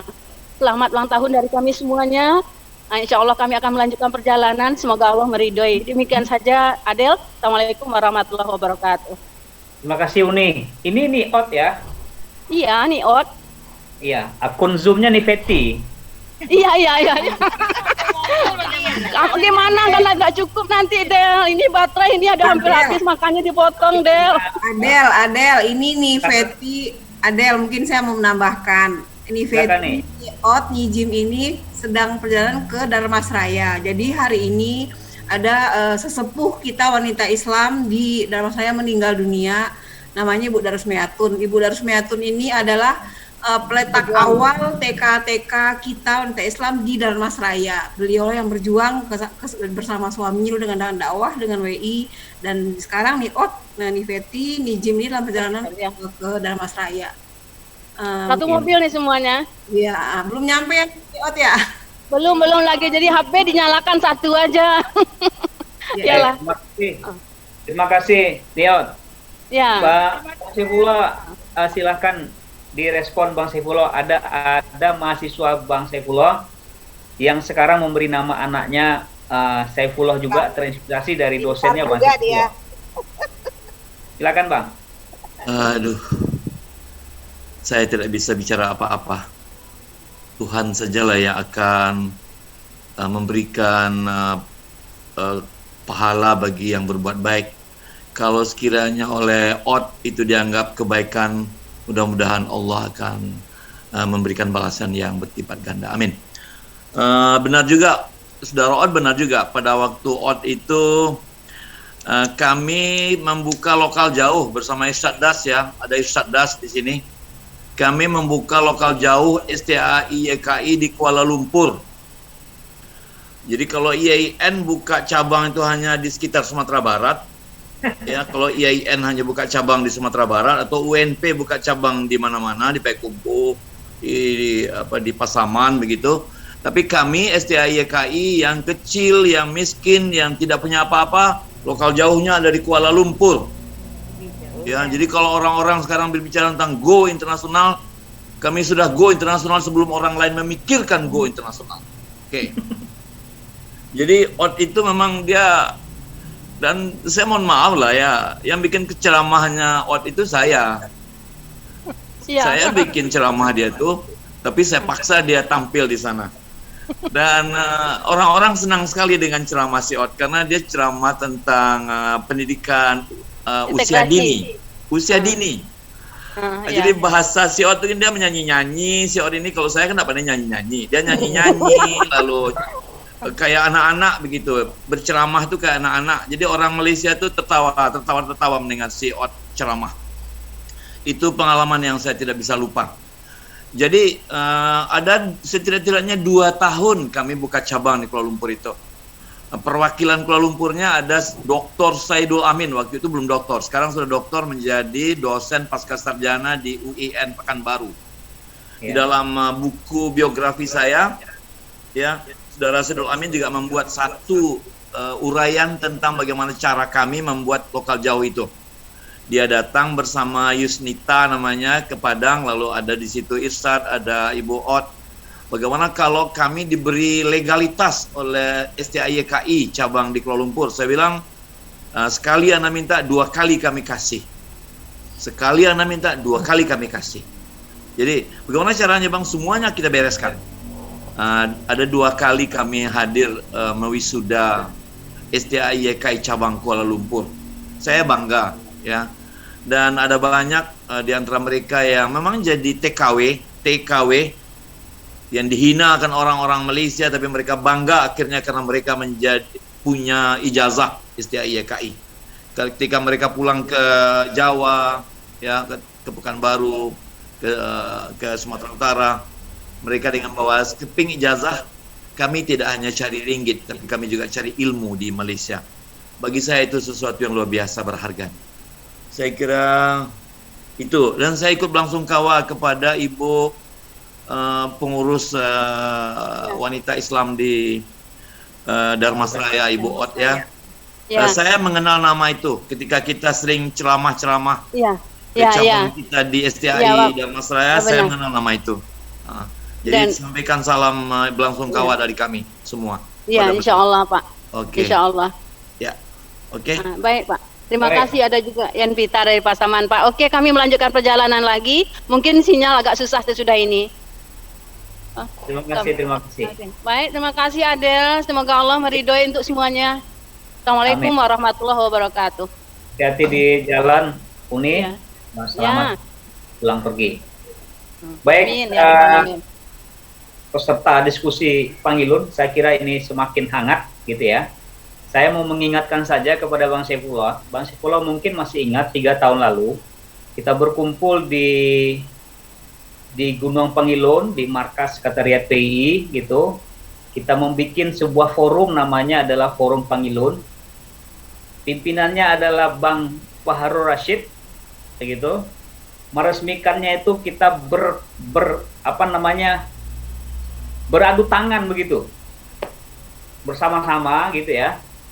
Untuk kemudian menguatkan forum ini. Tapi memang 2 tahun setelah disahkan itu, forum itu nggak aktif. Dan tapi kemudian forum itu berubah menjadi forum diskusi virtual seperti ini. Makanya saya memberi tema, judul diskusi kita ini, temanya adalah diskusi Pangilun, diskusi pekanan Perhimpunan Pulau Besar, dan inspirasinya sebenarnya dari Forum Pangilun yang kita buat itu. Saya ingat yang hadir itu Bang Saifullah, Bang Farul, Bang Rusdi Ramli, kemudian Bang Dr. Sukiar, ada Prof. Bang Zainul juga begitu. Acara pertamanya waktu itu ke Padang Panjang, diskusi di Padang Panjang. Tapi Bang Saifullah akhirnya nggak hadir, Bang Farul juga nggak hadir. Dan inilah sebetulnya forum malam ini melanjutkan forum-forum itu. Inilah mungkin hikmahnya pandemi, kita bisa berdiskusi lewat virtual, bahkan lebih sering daripada tatap muka yang bisa kita lakukan. Saya lanjut kepada kita yang ingin menanggapi atau bertanya sesuatu atau menggali lebih dalam lagi inspirasi dan motivasi dari Bang Saifullah tentang sejarah hidupnya yang sudah 71 tahun, tentang buku yang beliau buat, tentang legasi-legasi yang beliau tinggalkan seperti yang diceritakan oleh kita semua tadi. Silakan buka mic-nya, mood-nya, kemudian menyampaikan. Ya, Taman, Pak. Ya, silakan. Dari siapa? Akmal. Ya, Bang Akmal. Ya. Ini sudah yang berapa kali Bang Akmal? Yang perlu dicatat. Sinyal kontak tadi itu paling sangat jernih, Pet. Ya, Bapak Saifullah. Tadi kan di Tingkarat panjang. Di mana dia berada, dia dia larut dia berhenti tersebut. Oh, dia berhenti. Ketika Bang Saifullah di PLDP, kemudian dia masuk kami, itulah namanya. Jadi dia larut. Kemudian itu kita ketahui pada awal reformasi itu pusat gerakan itu sebenarnya kan di Yayasan Kebangkitan Islam, para tokoh-tokohnya itu. Jadi untuk kita umpamanya termasuk Bapak Saifullah sendiri, Bang Aspar, Pak Mukhtar Naim, dan pamongnya adalah Pak Surkani sendiri. Itu juga gitu dia. Kemudian dari sisi monisir di bawah juga saya terlibat di situ, sehingga uang rekening telepon YKI itu sampai 400.000 sekian Saya juga dimarahi oleh Pak Muslim Mahmud, tapi itu saya sampaikan ke Pak Sulkani, Pak Sulkani yang bayar. Ya karena itu porosnya itu. Jadi padahal Pak Saifullah ini dulu dia adalah di BP7 dia juga, di Putus Adab dia juga. Kemudian malah sebagai narasumber untuk demo-demo ya, termasuk Mas Parah, Pak Sulkani, Pak Mutanaim, ya dan segala macamnya. Jadi di situ yang menarik kita. Jadi perbedaan segala macam itu tidak menjadi itu menjadi pengaya diri dari Pak Sekolah sendiri. Nah, itu yang menarik itu. Jadi nggak pernah rusak hubungan segala macam. Itu yang perlu kita pelajari dari konteks kekinian. Kalau sekarang berbeda, kadang-kadang kita dihajar dengan status segala macamnya. Saya ini apa. Pak Sekolah itu nggak ada. Ya, jadi dia berangkat dari keikhlasan ilmu dia sendiri, dia melihat persoalan-persoalan tersebut. Yang membuat ricuh kita sekarang ini kan kepentingan lah yang menyelimuti kebenaran itu sendiri, sehingga susah kita untuk berdiskusi. Dia yang merasa benar segala macam. Nah, itu yang terjadi, dan yang dikritik oleh kami itu sendiri kan sebetulnya kan itu, karena klaimnya itu klaim yang lebih Indonesia, yang lebih Pancasila, tapi yang dilakukan kan lain. Mungkin itu tambahan dari saya. Ya, selamat ulang tahun nih Pak Saifullah yang ke-71. Mudah-mudahan sering datang ke Bukit Tinggi untuk kita kembangkan lagi proyek-proyek yang ada di Bukit Tinggi. Insya Allah ini juga kita dapat tawaran dari Lubuk Pasung, itu ada tanah 2 hektar untuk pendidikan Islam. Nah, cuma kita minta kepada yang mewakafkan, kalau dia bersedia itu jangan tergesa-gesa, itu kita sesuaikan dengan perkembangan masyarakatnya. Nah, itu yang kita lakukan. Kemudian memang kepada teman-teman kita harapkan ya, untuk segera mensosialisasikan kegiatan-kegiatan kita melalui lembaga. Ternyata kita lihat di luar ini banyak dana-dana yang bisa kita manfaatkan, dana kopi segala macamnya. Dan karena kita satu lembaga, tentu yang bisa akses satu kan gitu. Semua orang PI itu masing-masing punya lembaga, dia bisa mengakses berbagai dana-dana tersebut untuk kepentingan perjuangan kita bersama. Demikian, assalamualaikum warahmatullahi wabarakatuh. Baik, terima kasih Bang Akmal mengulas lagi soal perbedaan kemampuan Bang Saifullah untuk berbeda tapi kemudian mampu menjaga hubungan silaturahmi. Bang Saifullah, saya juga membaca di buku Abang ini dalam pidato guru besar bicara tentang Syamsiah Fakih, tokoh komunis Malaysia yang berasal dari Minangkabau. Nah, mungkin kita ingin pula mendengar bagaimana ceritanya sesuai dengan pidato pengukuhan guru besar Abang itu. Sembari menanggapi apa yang disampaikan oleh Bang Akmal Tulas tadi. Silakan Bang. Soal yang disampaikan Akmal Tulas dari tadi sudah kita garis bawahi. Berbeda boleh, tapi kita berlawan tidak boleh. Ya, berbeda boleh, tapi berlawanan tidak boleh. Saya kira perlu diralat itu pidato saya di pengukuhan guru besar itu tidak Syamsiah Fakih tapi Khatijah Sidek. Khatijah Sidek ini Uniang Pariaman. Dia sekolah di Padang Panjang, kemudian dia pindah ke Singapura jadi tokoh pejuang UMNO di Tanah Semenanjung. Jadi yang saya pidato di dalam pengukuhan guru besar adalah Khatijah Sidek. Tapi saya mengarang juga tentang Syamsiah Fakih.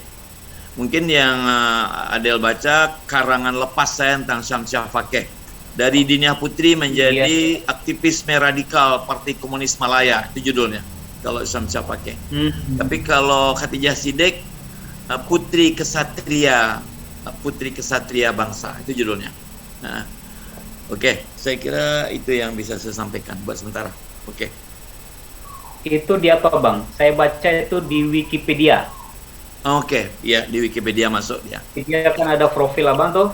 Iya betul. Ya. Kemudian di situ disebut pidato guru besar tentang Syamsiah Fakih. Ya. Jadi dua tokoh komunis ini memang berasal dari Sumatera Barat Bang ya? Khatijah Sidek dia jadi ketua AMNO, ketua wanita AMNO. AMNO ya, AMNO ya. Lagi Khatijah Sidek bukan jadi komunis. Khatijah Sidek jadi wanita AMNO. Ada juga tokoh Tamatan Dinia Putri Padang Panjang jadi ketua wanita Muslimat PAS, ya. Tapi Syamsiah Fakih jadi ketua Parti Komunis Malaya. Jadi ada 3 tokoh di Malaysia, yang satu Parti Komunis namanya Syamsiah Fakih, yang satu partai Parti PAS, itu istrinya Presiden PAS, ya. Lalu yang satu lagi wanita AMNO. Ya, Khatijah Sidek adalah wanita AMNO, bukan PAS, bukan Parti Komunis Malaya. Kalau Syamsiah Fakih memang Parti Komunis Malaya. Oke. Baik, terima kasih Bang Saifullah. Silahkan kepada kita yang ingin menanggapi. Forum ini biasanya kita sediakan waktu sampai jam 23. Sekarang masih jam 22.17. Bang Saifullah mudah-mudahan masih kuat sampai jam 11. Bang Ambiar Lani, ya, kembali menunjukkan tangan Bang. Silakan Bang. Assalamualaikum warahmatullahi wabarakatuh. Assalamualaikum. Ini pertanyaan singkat saja. Kalau kami tidak salah, Bang Saifullah juga termasuk salah seorang panitia dalam memberikan gelar Dr. Honoris Causa kepada Ibu Megawati. Barangkali Bang Saifullah bisa bercerita bagaimana cerita itu. Kalau informasi yang kami dengar itu benar. Terima kasih. Assalamualaikum warahmatullahi wabarakatuh. Pluralat, Pak Ambiar. Ya. Saya jadi panitia inti pemberian gelar HC kepada Jokowi. Karena kami tidak pernah merancang pemberian gelar Dr. HC kepada Megawati. Itu si Supir Muhammad Sidin itu di UNP. Itu kerjanya Supir Muhammad Sidin dari UNP. Karena mereka yang memberikan gelar Dr. HC kepada Megawati. Saya tidak ikut. Dan UIN tidak pernah berencana untuk memberikan gelar Dr. HC kepada Megawati. Tapi benar bahwa kami akan memberikan gelar kepada Jokowi. Dan kami sudah mendapat kritik luar biasa dari Pak Ketua MUI. Pak Saiful berikan gelar kehormatan kepada Jokowi, nanti Pak Saiful yang kehilangan kehormatan katanya. Itu kata-kata Pak Ketua MUI kita. Kalau Pak Saiful berikan gelar kehormatan kepada Jokowi, nanti Pak Saiful yang kehilangan kehormatan katanya. Dan alhamdulillah ya, kami gagal memberikan itu Pak Ambiar Lanin. Jadi saya baca alhamdulillah ditolaknya oleh Pak Jokowi.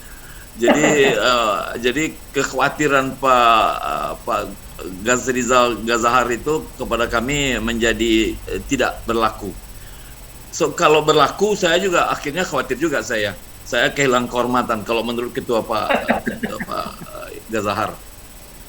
Jadi kalimat dia jelas, kalau Pak Saiful berikan gelar kehormatan pada Jokowi, nanti Pak Saiful dan UIN yang kehilangan kehormatan katanya. Jadi kita bersyukur juga lah. Tapi ini masalah politik tingkat tinggi ya. Ada juga sesuatu yang kami inginkan dari pemerintah ini, tapi ternyata gagal. Oke. Ada juga gunanya gagal tuh. Kalau jadilah UIN memberikan gelar doktor ke Pak Jokowi, saya kira UIN akan lebih maju daripada UMP sekarang. Itu perbedaan persepsi Adel Wahidi dengan Pak Ambiar Lanin itu. Kalau Ambiar Lanin bersyukur dia tidak jadi, kalau Pak Adel harusnya jadi. UMP saja hanya memberikan gelar doktor kepada Megawati, itu majunya luar biasa. ya. Padahal Megawati adalah mantan presiden dan ketua partai, dan Jokowi kan presiden. Gitu. Iya. Jadi kalau misalnya Megawati kasih gedung 2, presiden mestinya 3, kan begitu ya? Politik 3 tinggi itu ya Bang ya. Itulah perbedaan Adel Wahidi dengan Pak Amir Lanin. Walaupun kawin nanti bantu ikan di laut nanti ada. Baik, Bapak Ibu semua dan guru-guru kita semua, saya rasanya perlu mendengar juga dari jauh, murid Bang Saifullah juga, dosen sekarang di IAIN di Aceh, Bang Joni Hardedi. Tadi sebetulnya paling duluan masuk kelas ini. Kalau kelas Bang Saifullah, kayaknya Bang Joni cepat masuk ya. Silahkan Bang Joni Hardedi. Kemudian kita juga ingin mendengar dari negeri seberang nih Bang Saifullah, Bang Amrianto Amir, Bang Am.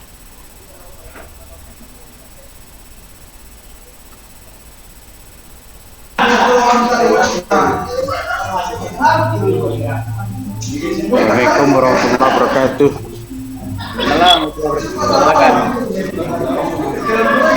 Terima kasih.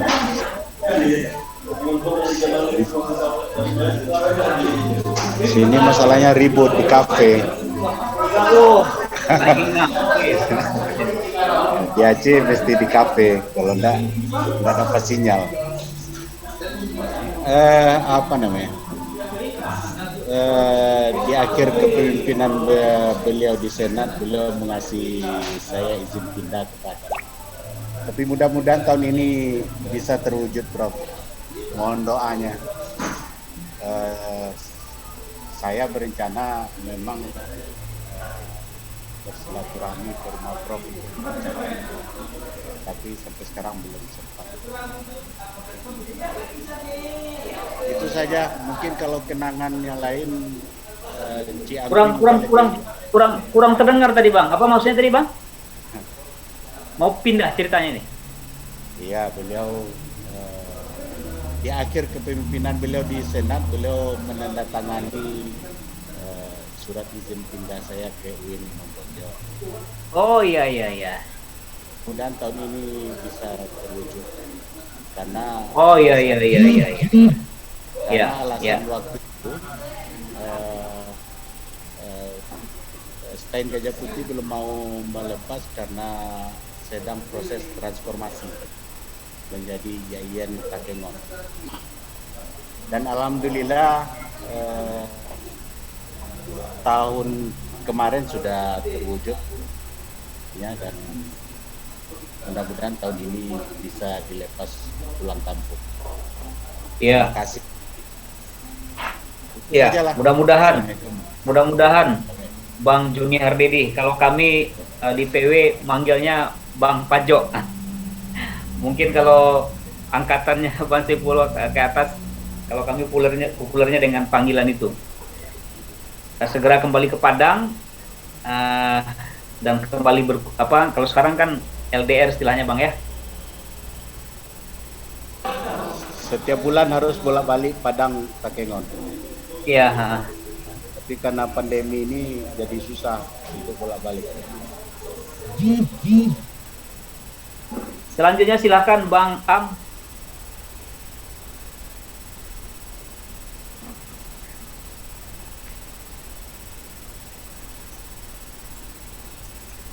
Nah, silakan Bang Am. Assalamualaikum warahmatullahi wabarakatuh. Assalamualaikum. Oke. Alhamdulillah. Pertama sekali terima kasih pada kesempatan yang diberikan, karena pada saat yang sama sebenarnya ada webinar juga kerjasama Ikatan Cendekiawan Muslim Malaysia bersama ABIN. Topiknya berkaitan dengan membicarakan kembali pemikiran Pak Nasir dalam konteks PIK hari ini, khususnya di politik Malaysia. Jadi itu yang sedang dibahas oleh pembicaranya Prof. Kamal Hasan, mantan Rektor IUM di Malaysia. Jadi saya mengikuti sebentar tadi pembicaraan berkaitan dengan sejarah panjang Prof. Saifullah. Sebenarnya dengan Prof. Saifullah pun saya sebentar juga ketika beliau menjadi dosen di Fakulti Pengajian Islam UKM, sempat 2 tahun bersama beliau. Lebih banyak cerita kehidupan secara pribadi saja begitu. Kalau tadi beliau menyinggung tentang lokal jauh style dari sampai ke Malaysia, dan sebelum kerjasama dengan saya IKI dengan Dr. Stojul Amin dan ini Dinita Eka Yanti, sebenarnya saya direktur pertama program D1 dan D2 untuk guru TK yang diadakan khusus untuk para pekerja di TKI atau TKW di Malaysia begitu. Dan gagasan itu sudah berjalan cukup baik, dan permasalahan saat ini adalah ketika Ikatan Pekerja Muslim Indonesia itu lepas dari kawan-kawan, itu akhirnya dibawa ke sana kemari, pernah didekati oleh PKS, dan sekarang kabarnya ketika saya ketemu dengan teman-teman yang lain, Ustadz Arifin dari Medan, Ikatan Pekerja Muslim Indonesia itu sudah didekati oleh PKB dan NU dan sebagainya begitu. Ini sebuah kelompok yang oleh partai-partai politik menjadi satu peluang untuk bisa mendulang suara khusus untuk pemilihan di luar negeri begitu. Jadi untuk pemilihan luar negeri ini mungkin potensi suaranya luar biasa besar. Ini jadi tarikan, dan akhirnya dari aspek dakwah itu yang agak tertinggal begitu, sehingga pola pembinaan lebih mengarah pada kepentingan politik. Dan kembali ke cerita mengenai Profesor Saifullah. Jadi selama 2 tahun di Universiti Kebangsaan ya, kita cukup banyak sering ketemu dan sering berdiskusi tentang banyak hal, tapi lebih banyak tentang perjalanan kehidupan gitu. Jadi di saat saya sedang menghadapi satu keadaan puncak di Malaysia itu, di satu kondisi yang bisa dikatakan sebagai amul huzni, tahun duka cita dengan puncaknya permasalahan pribadi begitu. Dan Prof. Saifullah hadir di Malaysia ketika itu menjadi teman untuk bercerita, bercengkrama, bertukar pikiran, dan banyak nasihat, dan lebih banyak itu adalah motivasi dan semangat yang beliau berikan pada saya dan anak-anak yang ketika itu masih kecil. Beliau anggap sebagai cucu ketika itu, yang sekarang sudah panjang tinggi, dan itu memang ketika saya hadapi masalah ya lebih banyak di antara teman diskusi saya itu adalah Prof. Saifullah gitu. Selalu memberikan nasihat, selalu memberikan motivasi dan semangat ketika itu begitu. Jadi saya pikir perjalanan 2 tahun di Malaysia itu dengan kondisi yang ada ya cukup saya secara pribadi ya cukup mendapat teman begitu, mendapat orang tua, mendapat teman untuk berdiskusi, sehingga banyak hal yang ketika kita sedang berada di keadaan gundah gulana itu ya Prof. Saifullah di antara salah satu yang memberikan dorongan, semangat, motivasi yang bagi saya pribadi ketika itu ya sangat luar biasa begitu.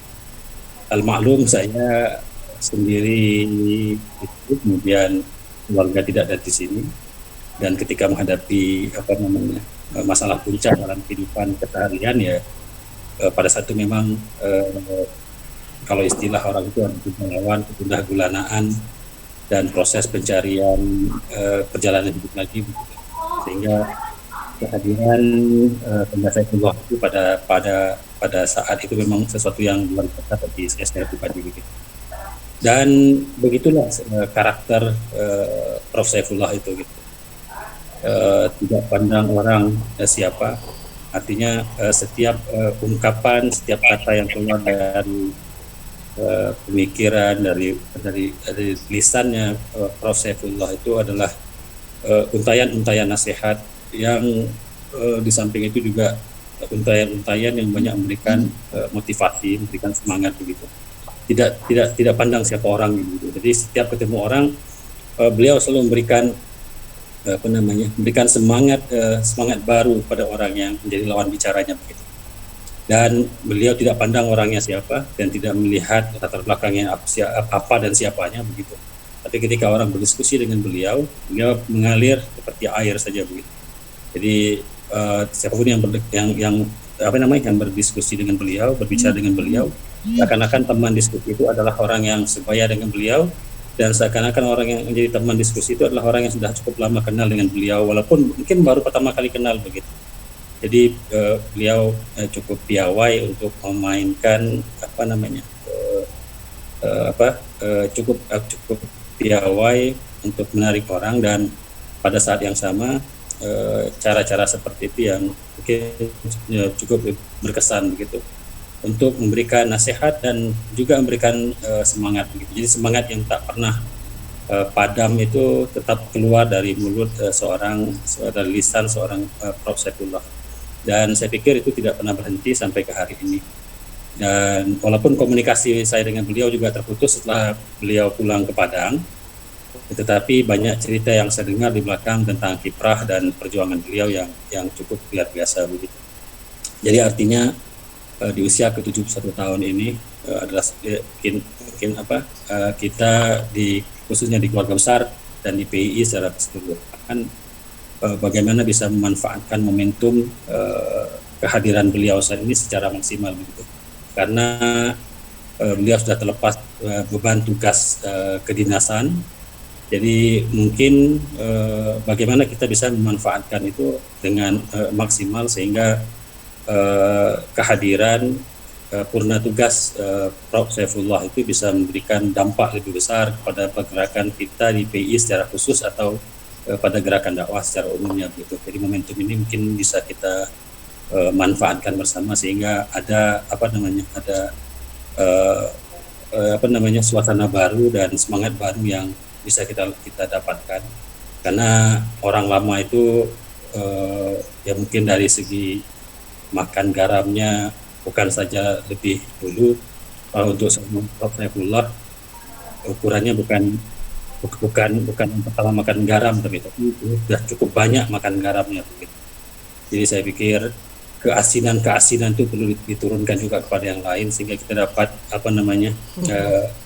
menjalani kehidupan ini dengan ketorehan dan dengan share pengalaman dari Prof. Saifullah. Mudah-mudahan ini bisa memberikan inspirasi pada kita dan bisa memberikan sesuatu yang baru dalam kita di Minangkabau secara khususnya.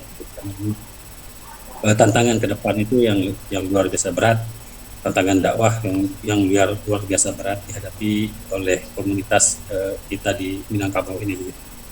Jadi saya pikir itu saja lontaran, dan berkenaan dengan autobiografi beliau, saya tidak dapat bukunya kemarin, sudah seminggu yang lalu, sekitar dalam minggu ini saya berkomunikasi WA dan beliau sudah kirimkan dalam bentuk PDF dari autobiografi tersebut, hanya beberapa lembar yang sempat dibaca dan belum sempat dikhatamkan begitu. Tapi saya sudah melihat poin-poin penting pada tulisan dan coretan perjalanan panjang hidup selama 71 tahun Prof. Saifullah.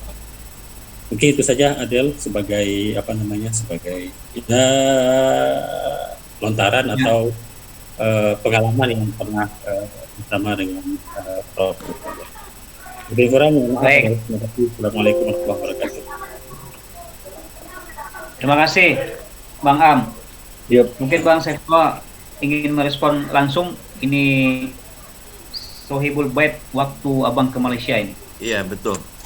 Jadi agak keliru nih, Amrianto ini ada kelirunya nih. Katanya saya banyak bantu dia, terbalik itu. Dia Amrianto yang banyak bantu saya, itu baru benar. Ya, apa sebab? Saya orang baru di Malaysia, baru datang di situ. Pertama kali datang itu, belum tahu apa-apa. Ya, jadi Amrianto lah yang menunjukkan kemana, pergi kemana, ini urusannya bagaimana. Amrianto yang menunjukkan kepada saya, ini boleh, ini tidak boleh. Ya, contoh yang tidak boleh, misalnya saya sebut ya, pokoknya ada 3 kata yang nggak boleh saya sebut, tuh Amrianto menunjukkan kepada saya. Kalau nggak ditunjukkan, saya kan berpidato di mana-mana, nanti kata-kata yang tidak boleh disebut saya sebut. Nah, itu Amrianto. Jadi terus terang, saya tidak akan sukses di Malaysia kalau tidak ada kawan saya bernama Amrianto. Lalu ada juga beberapa nama lain, misalnya Saifullah Mukmin namanya. Dia PII juga, saudara. PB PII. Dia lari ke Malaysia karena menolak azas tunggal bersama Mutammimul Ula. Dia ke Malaysia itu bersama Mutammimul Ula. Ya, namanya Saifullah Mukmin. Tapi sekarang nama Saifullah Mukmin itu tidak nama sebenarnya, nama pelarian juga itu. Ya. Nah, itu juga kawan-kawan di Malaysia yang banyak membantu saya. Termasuk Joni Hardini Pajok ini juga yang membantu saya juga ya di Hentian Kajang. Saya ingat sekali ketika kita ada Ikatan Keluarga Minang Malaysia, Ikatan Keluarga Minang Malaysia, IKMM. Nah, saya diangkatnya jadi penasehat begitu. Ada acara-acara ketika ada kawan-kawan baru datang, kita sambut. Jadi ada banyak juga guna organisasi Minang di Kajang itu. Ya, saya sangat senang. Dan lebih senang lagi ketika Amrianto kemarin beberapa hari yang lalu mengatakan, oh lah berganti bang, lah berganti lah 5 tahun lalu lah gantinya. Alhamdulillah talambe si Amrianto bagi tahu kambo bersolah berganti. Ya, masa lama-lama sedih-sedih galau apa istilahnya tadi itu galau ya, tak boleh lama-lama itu dah. Ternyata memang sudah ada gantinya. Ya. Beliau itu mengalami itu ketika pas saya datang di Malaysia, kehilangan istri tercinta, ya. Oke, saya kira begitu. Saya kembalikan pada Del. Ya, Bang. Del. Ya. Informasi untuk Bang Saifullah itu yang namanya siapa tadi yang disebutkan sebagai PB itu kan Bang Zainuri. Itu Bang Zainuri. Itu PB zaman Khalidin Yaakob yang beliau lari ke Malaysia. Itu beliau baru meninggal dunia dalam bulan ini begitu. Jadi baru meninggal ke Bang Saifullah yang tinggal di Kampung Baru itu, Bang Zainuri atau Ustadz Faruk gitu. Zainuri Idris. Ya, Zainuri Idris beliau meninggal di Kampung Baru dalam bulan inilah bulan Maret ini, sekitar 3 minggu yang lalu. Innalillah, kita ikut berduka cita Pak Amrianto. Ya. Oke deh. Ya, cukup. Baik, terima kasih Bang Am. Saya mau bacakan pertama ada nih Rahmina di Aceh. Adel bacaronya buku biografi Bang Saifullah bisa dibaca bagi kami yang bermukim di Belantara Aceh. Nah, itu apanya. Saya nanti akan bantu, mudah-mudahan stok bukunya masih ada. Kita kirim ya Bang ya. Untuk orang-orang terkasih masih ada bukunya. Masih ada. Dan seperti Pak Ambiar Lanin, kerjanya hanya satu, ngirim alamat lengkap. Ibu kita yang di Aceh kirim alamat lengkap. Ya. Lebih cepat lebih baik, kata JK. Sudah dikirim melalui WA Bang Saifullah tadi Bang. Ini Rahmina, ya boleh dikirimkan alamatnya. Kalau belum ada nomor Bang Saifullah, boleh kirim ke nomor saya. Kalau ada Uni di grupnya Forsil, itu ada Bang Saifullah, ada saya juga di situ. Ada pertanyaan dari chat juga Bang. Bagaimana tafsiran Abang soal konstitusi NKRI? apakah konstitusi mengakomodir gerakan keagamaan Indonesia untuk menjadi sekuler atau malah untuk mengakomodir segala insan bertakwa sebagai mana agama masing-masing? Itu Bang. Kita tidak tahu maksudnya konstitusi yang mana, ya. Kalau konstitusi seperti yang kita kenal di P4 ya. Yang konstitusi itu tentu Undang-Undang Dasar 45. Tapi kalau yang dimaksud oleh yang bertanya ini peraturan perundangan yang baru saja diterbitkan, tentu namanya tidak konstitusi, peraturan perundangan ya. Kalau konstitusi tentu aja Undang-Undang Dasar 45. Jadi kita perlu penjelasan lebih rinci tentang pertanyaan ini. Tapi bagaimanapun, kalau konstitusi yang lama, Undang-Undang Dasar 45 mengakomodir kepentingan keagamaan di dalamnya. Jadi Pancasila kita, sila pertamanya ketuhanan yang Maha Esa, di dalam pasal demi pasal Undang-Undang Dasar 45 terakomodir secara sangat sempurna, jelas, ya, eksplisit, bahwa kemerdekaan kita adalah berkat rahmat Allah Tuhan yang Maha Kuasa. Jadi tidak ada kalimat lain di situ kecuali itu. Jadi kalau yang dimaksud konstitusi lama itulah Undang-Undang Dasar 45 kita, apalagi kalau sebelum amandemen, saya kira sangat mengakomodir, ya. Dan memang yang menelurkan, yang merumuskan adalah tokoh-tokoh agama, tidak dapat dibantah. Bahwa akhir-akhir ini semakin dikurangi nilai keagamaannya, semakin padat nilai sekulernya, saya kira itu perjuangan kawan-kawan sebelah. Adalah tugas kita, saya ulang lagi, adalah tugas kita untuk menahan itu. Jangan sampai lari terlalu jauh daripada dahulu founding father yang adalah ulama-ulama penciptakan, ya. Kalau kita lengah, kalau Adel lengah, kalau Taufik Hakim lengah, saya kira undang-undang dasar kita, konstitusi kita akan lari jauh dari yang dulu dilahirkan oleh founding father kita. Saya kira demikian. Ya. Baik, ini sejenis peringatan ya.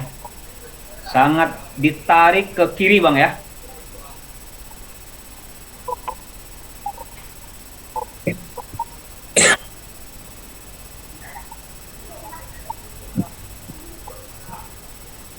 Baik, terima kasih Bang Saifullah. Di dalam buku ini, dan saya juga dapat cerita dari Bang Saifullah juga menjadi salah seorang pelatih, instruktur dalam pelatihan BP4 Pak ya.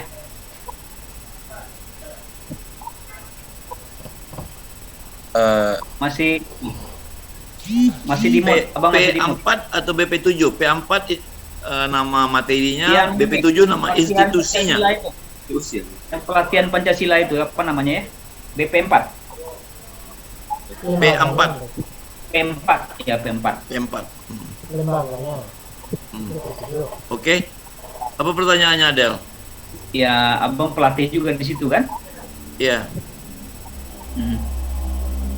Jadi ya, tentu saya kira sekarang kita sedang kayaknya nostalgia kita sedang mengarah lagi ke situ, ya. Sama juga seperti orang-orang tertentu sekarang lagi mendambakan figur Soeharto, dan P4 atau BP7 itu adalah produk Soeharto, ya. Saya terus terang tidak sebanding 4 pilar kebangsaan yang sekarang dilansir oleh pemerintah sekarang dengan P4. P4 masih jauh lebih baik. Mana buktinya? Ketika ada P4 diajarkan, tidak ada terngiang sedikit pun untuk bangsa ini untuk bikin separatisme. Apalagi mau berontak, memisahkan diri. Tidak ada itu. Ya. Pemikiran untuk berpisah, untuk memisahkan diri itu baru ada akhir-akhir ini. Ya.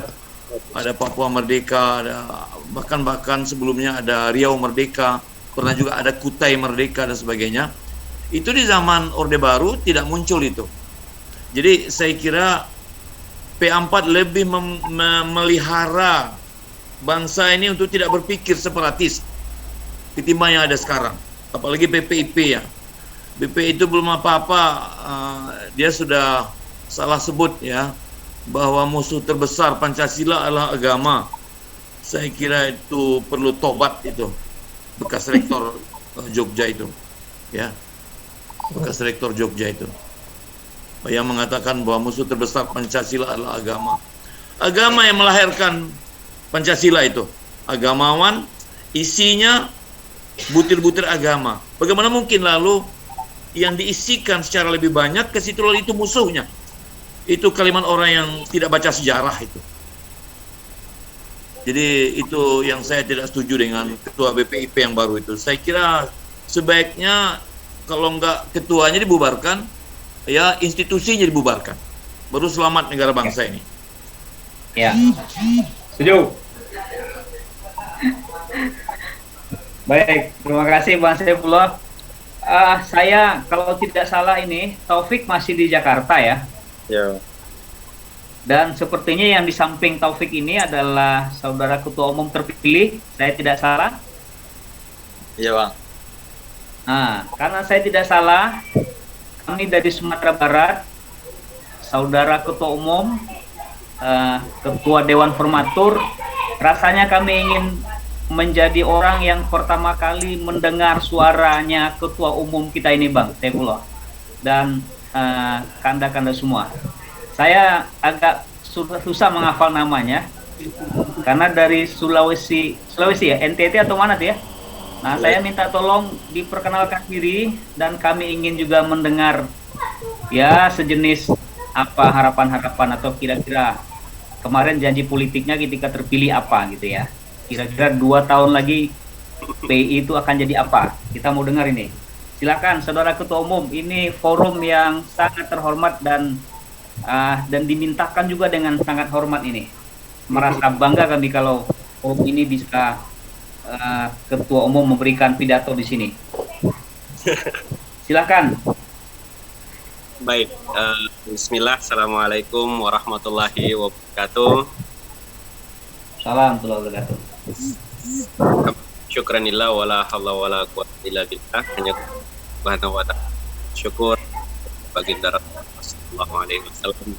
Kita memberikan salawat kepada baginda Rasulullah sallallahu alaihi wasallam. Allahumma shalli wa sallim alaihi. Baginda keluarga besar PI Sumatera Barat di hormat kami yang kami cintai. Juga wabil khusus Prof. Saifullah, salam hormat kami kepada kakanda orang tua kami, juga pada kerabat juang kader PI di Sumatera Barat dan seluruh kerabat juang kader PI yang hadir di forum yang sangat-sangat penting dan sangat-sangat membahagiakan ini. Mohon izin, saya kira ini menjadi satu kehormatan dan kebanggaan serta kebahagiaan. Saya secara pribadi sangat menanti satu momentum saya hadir bersama keluarga besar PI di Sumatera Barat. Dari perjalanan bacaan-bacaan saya soal gerakan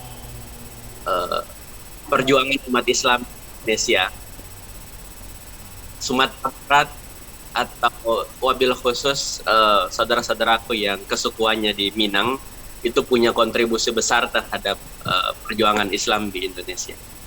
Ini hasil kontemplasi dan perjalanan bacaan saya soal gerakan perjuangan umat Islam, sehingga saya punya satu kerinduan terhadap saudara-saudara pejuang Islam di Sumatera Barat khususnya ya bersuku Minang, sehingga sering saya diskusikan sama ketua umum PI Sumbar dan kawan-kawan berasal dari saya punya satu hipotesa bahwa kita masih punya harapan tentang kebangkitan umat Islam di Indonesia itu lahir dari pejuang-pejuang Islam yang berada di tanah Minang. Dan satu-satunya organisasi menurut saya menjadi anak kandung Masyumi yang masih diharapkan dan punya peluang besar adalah PII. Dan untuk itu saya sering bilang sama PII di Sumbar bahwa sangat beruntung teman-teman yang berada di Tanah Minang, punya PII yang di Tanah Minang. Ada satu bibit energi besar untuk berkontribusi terhadap kebangkitan Islam di Indonesia. Dan dengan forum semacam ini dan kita mendengar bedah buku profil Prof. Saifullah yang juga orang tua kita, guru kita, banyak kontribusi terhadap perjuangan Islam di Indonesia. Saya kira ini sebuah kebanggaan dan apresiasi yang besar. Dan mudah-mudahan harapan kami, kontribusi itu bisa mengalir ke kami, kader-kader muda, baik khusus untuk kader-kader muda PI di Sumatera Barat ataupun juga kader-kader muda PI di seluruh Indonesia. Kami sangat membutuhkan nasihat, kami sangat membutuhkan energi baru dari orang tua kita. Karena menggerakkan dakwah di Indonesia melalui gerakan perjuangan PI butuh energi besar, butuh dukungan besar dari kan sekalian. Mudahan energi yang disalurkan malam ini khususnya melalui Prof. Saifullah bisa teralirkan ke semua jiwa para kader. Dan saya secara pribadi memohon doa seluruh kakanda dan yunda, ayahanda dan ibunda, kader serta keluarga besar PI Sumatera Barat. Semoga Allah akan jalanan dakwah 2 tahun ke depan dan PI terus memberikan kontribusi pada kebangkitan Islam di Indonesia dan kebangkitan Islam di seluruh dunia. Selain doa, saya mohon nasihat selalu, Kanda Yunda. Perjalanan ke depan tentu tantangannya jauh lebih besar, sehingga butuh nasihat dan dukungan para Kanda Yunda, sehingga apa yang kita lakukan ke depan tetap berada dalam garis dan poros yang menjadi bimbingan dari Allah Subhanahu wa Ta'ala. Saya kira itu beberapa pengantar saya, tidak berpanjang kata, ingin memohon doa dan nasihat dari Kanda Yunda sekalian, juga ingin mendapat energi besar dari Kanda Yunda sekalian. Saya kira demikian. Terakhir kami ucapkan Prof. Saifullah. Mohon kenalkan namanya, nama. Baik. Ke Prof. Saifullah kami sampaikan kembali selamat di usia 71 tahunnya atas kontribusinya terhadap perjuangan Islam, juga dedikasinya kepada institusi kami di Pelajar Islam Indonesia. Mudah-mudahan sehat selalu, Prof. Mohon doanya untuk kami anak-anak muda Islam yang insya Allah senantiasa teguh berada di jalan juang. Perkenalkan, saya Rafani Tuahuns, kader PI Sulawesi Tengah. Di basic di 2008 saat Madrasah Sanawiyah di Banggai Kepulauan. Kemudian perjalanan ke PI-an, ketua komisariat PI Kota Salakan itu 2009. Kemudian jadi ketua pengurus daerah di 2010. Kemudian hijrah ke Palu di kota provinsi selama 8 tahun di Palu dan diamanatkan juga menjadi ketua wilayah tahun 2017-2019 kemarin. Dan innalillahi wa inna ilaihi raji'un, hari ini diamanatkan menjadi ketua umum pengurus besar. Sekali lagi kami mohon doa agar Allah kuat pundak kami dan berikan kesabaran meniti jalan amanah selama 2 tahun ke depan. Saya kira demikian yang kami sampaikan. Terima kasih sekali lagi atas kesempatan yang sangat-sangat berbahagia. Billahi taufiq wal hidayah. Assalamualaikum warahmatullahi wabarakatuh. Baik. Terima kasih Saudara Ketua Umum. Kami sangat menunggu nanti kedatangan Saudara Ketua Umum di Sumatera Barat. Siap. Seperti yang juga dirindukan gitu ya. Pesan saya ingin berpesan ini. Siap. Boleh nanti menjadi salah seorang direksi BUMN, tapi nanti begitu ya. Amin. Karena saya pun menangkap ada gejala ini. Ini tahun Muktamar Organisasi Mahasiswa dan Pelajar. PI Muktamar, YMM Muktamar, HMI Muktamar, Pemuda-Muda Muktamar.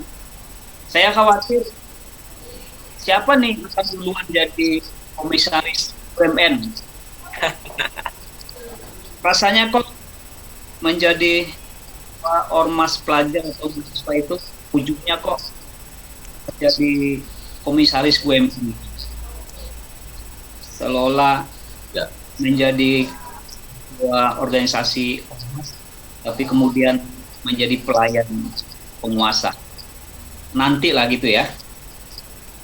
Berjuang dulu.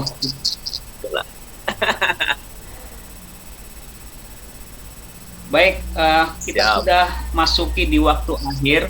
Saya kira saya berikan kepada Pak Saifullah untuk closing statement untuk menutup acara kita malam ini. Sudah 22.56 ini, pas jam 22.23 kita tutup. Oke, kita bersama-sama mengucapkan selamat kepada Ketua Umum PB yang baru. Selamat bekerja. Tapi satu hal yang ingin saya sampaikan bahwa seperti kata hadis Nabi, setiap masa akan datang seorang bintang baru. Setiap periode akan datang bintang. Memang dia hanya untuk zamannya. Kami tidak akan laku dijual untuk zaman saudara. Ya. Jadi kami harus tahu diri bahwa kami menjadi bintang, mungkin kami jadi bintang juga untuk generasi saudara. Saudara lah yang akan jadi bintangnya. Jadi kami harus tahu diri yang tua-tua ini kapan harus tampil dan kapan harus menggantung reket, ya. Dan sekarang saya kira kami harus tahu diri untuk menggantung reket. Jangan sepertinya kita saja yang bisa menyelesaikan negara ini. Ya, oke. Itu satu. Yang kedua, terus terang kalau PWPI Sumatera Barat pernah ada satu masa agak renggang sedikit antara PW-nya dengan KB-nya, agak renggang sedikit, tidak banyak ya. Tapi sekarang akhir-akhir ini sudah mesra lagi. Semenjak kita reuni di Bukit Tinggi, di Triharga Bukit Tinggi, ya. PB-nya dari seluruh Indonesia, keluarga besar seluruh Indonesia hadir di Bukit Tinggi, di Triharga Bukit Tinggi, dan itu beberapa tahun yang lalu, kemesraan itu terjadi kembali. Saya kira Taufikul Hakim harus memelihara ini, momentum ini, situasi, suasana ini agar janganlah sembah renggang. Sedang bersatu kita belum tentu juga tercapai, apalagi kalau kita renggang. Ya, saya kira itu closing ceremony saya. Saya mohon maaf dan saya merasa terlalu terhormat dengan forum ini. Padahal saya tidak lebih dari seorang yang hamba yang dhaif. Jadi kalau ada kata yang salah berlebih-lebih atau terkurang-kurang saya mohon beribu maaf. Assalamualaikum warahmatullahi wabarakatuh. Waalaikumsalam warahmatullahi wabarakatuh. Baik, terima kasih Bang Saifullah sudah berbagi, menginspirasi kita semua dalam kegiatan malam ini, diskusi Pengilun yang 13. Diskusi yang sebetulnya Bang Saifullah sendiri yang menggagas dulu 3 tahun lalu. Dan hari ini alhamdulillah masih berlanjut, dan tradisi ini akan terus kita jaga.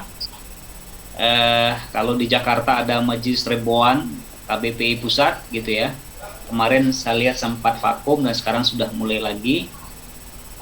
Kita sebetulnya diskusi Pengilun kita maksudkan untuk diskusi-diskusi yang sifatnya kadang-kadang berat, kadang-kadang ringan gitu ya. Untuk bedah buku ini adalah buku yang ketiga ini. Pertama yang kita bedah adalah bukunya wartawan senior Khairul Jasmid, novelnya tentang pendiri Dinia Putri. Kemudian ada buku Dr. Omiko Kamal tentang bernegara, berkota, dan hari ini bukunya Bang Saifullah sudah keempat. Yang pernah kita bedah juga ada buku Bagaimana Demokrasi Mati Jadi sudah dalam forum ini 13 forum sudah 4 buku yang coba kita bedah. Baik, saya sebagai moderator mohon maaf atas kurang dan lebih dalam membawakan acara ini. Kalau ada yang tidak tersapa dan tidak sempat untuk menyampaikan tanggapan di forum ini. Satu yang kurang pada malam ini adalah Zoom kita ini biasanya yang kita pakai adalah Zoom-nya Ninel Wanita Islam. Tapi karena Zoom Ninel dipakai juga malam ini, kita pakailah Zoom-nya PD Padang. Memang Zoom yang dengan murah dan kapasitasnya juga rendah, dan untuk host, co-host malah kita nggak bisa. Dan sayang sekali, kita nggak punya rekaman. Padahal diskusi hari ini sangat menarik. Biasanya Ninel merekam itu karena Ninel bukan co-host atau bukan host tidak bisa merekam. Mungkin lain kali kita punya diskusi lagi dengan Bang Saifullah dan kita bisa rekam dengan baik, karena saya banyak sekali pernyataan, inspirasi yang sebetulnya perlu kita rekam, kita catat dan kita kutip. Pesan saya kepada teman-teman pengurus wilayah, karena tadi Bang Ambiar Lani mengatakan, ya sosialisasikanlah motivasi atau butir-butir mutiara yang ditemukan oleh Bang Saifullah dalam umur 70 tahun. Saya kira itu bisa dikutip satu-satu, dibikin flyernya, kemudian bisa ditayangkan dalam platform media sosial yang kita punya, Twitter, Facebook ataupun Instagram. Tadi yang saya kutip itu Bang, sebetulnya tidak ada jalan yang buntu, yang ada jalan memutar. Apa maksudnya tadi itu?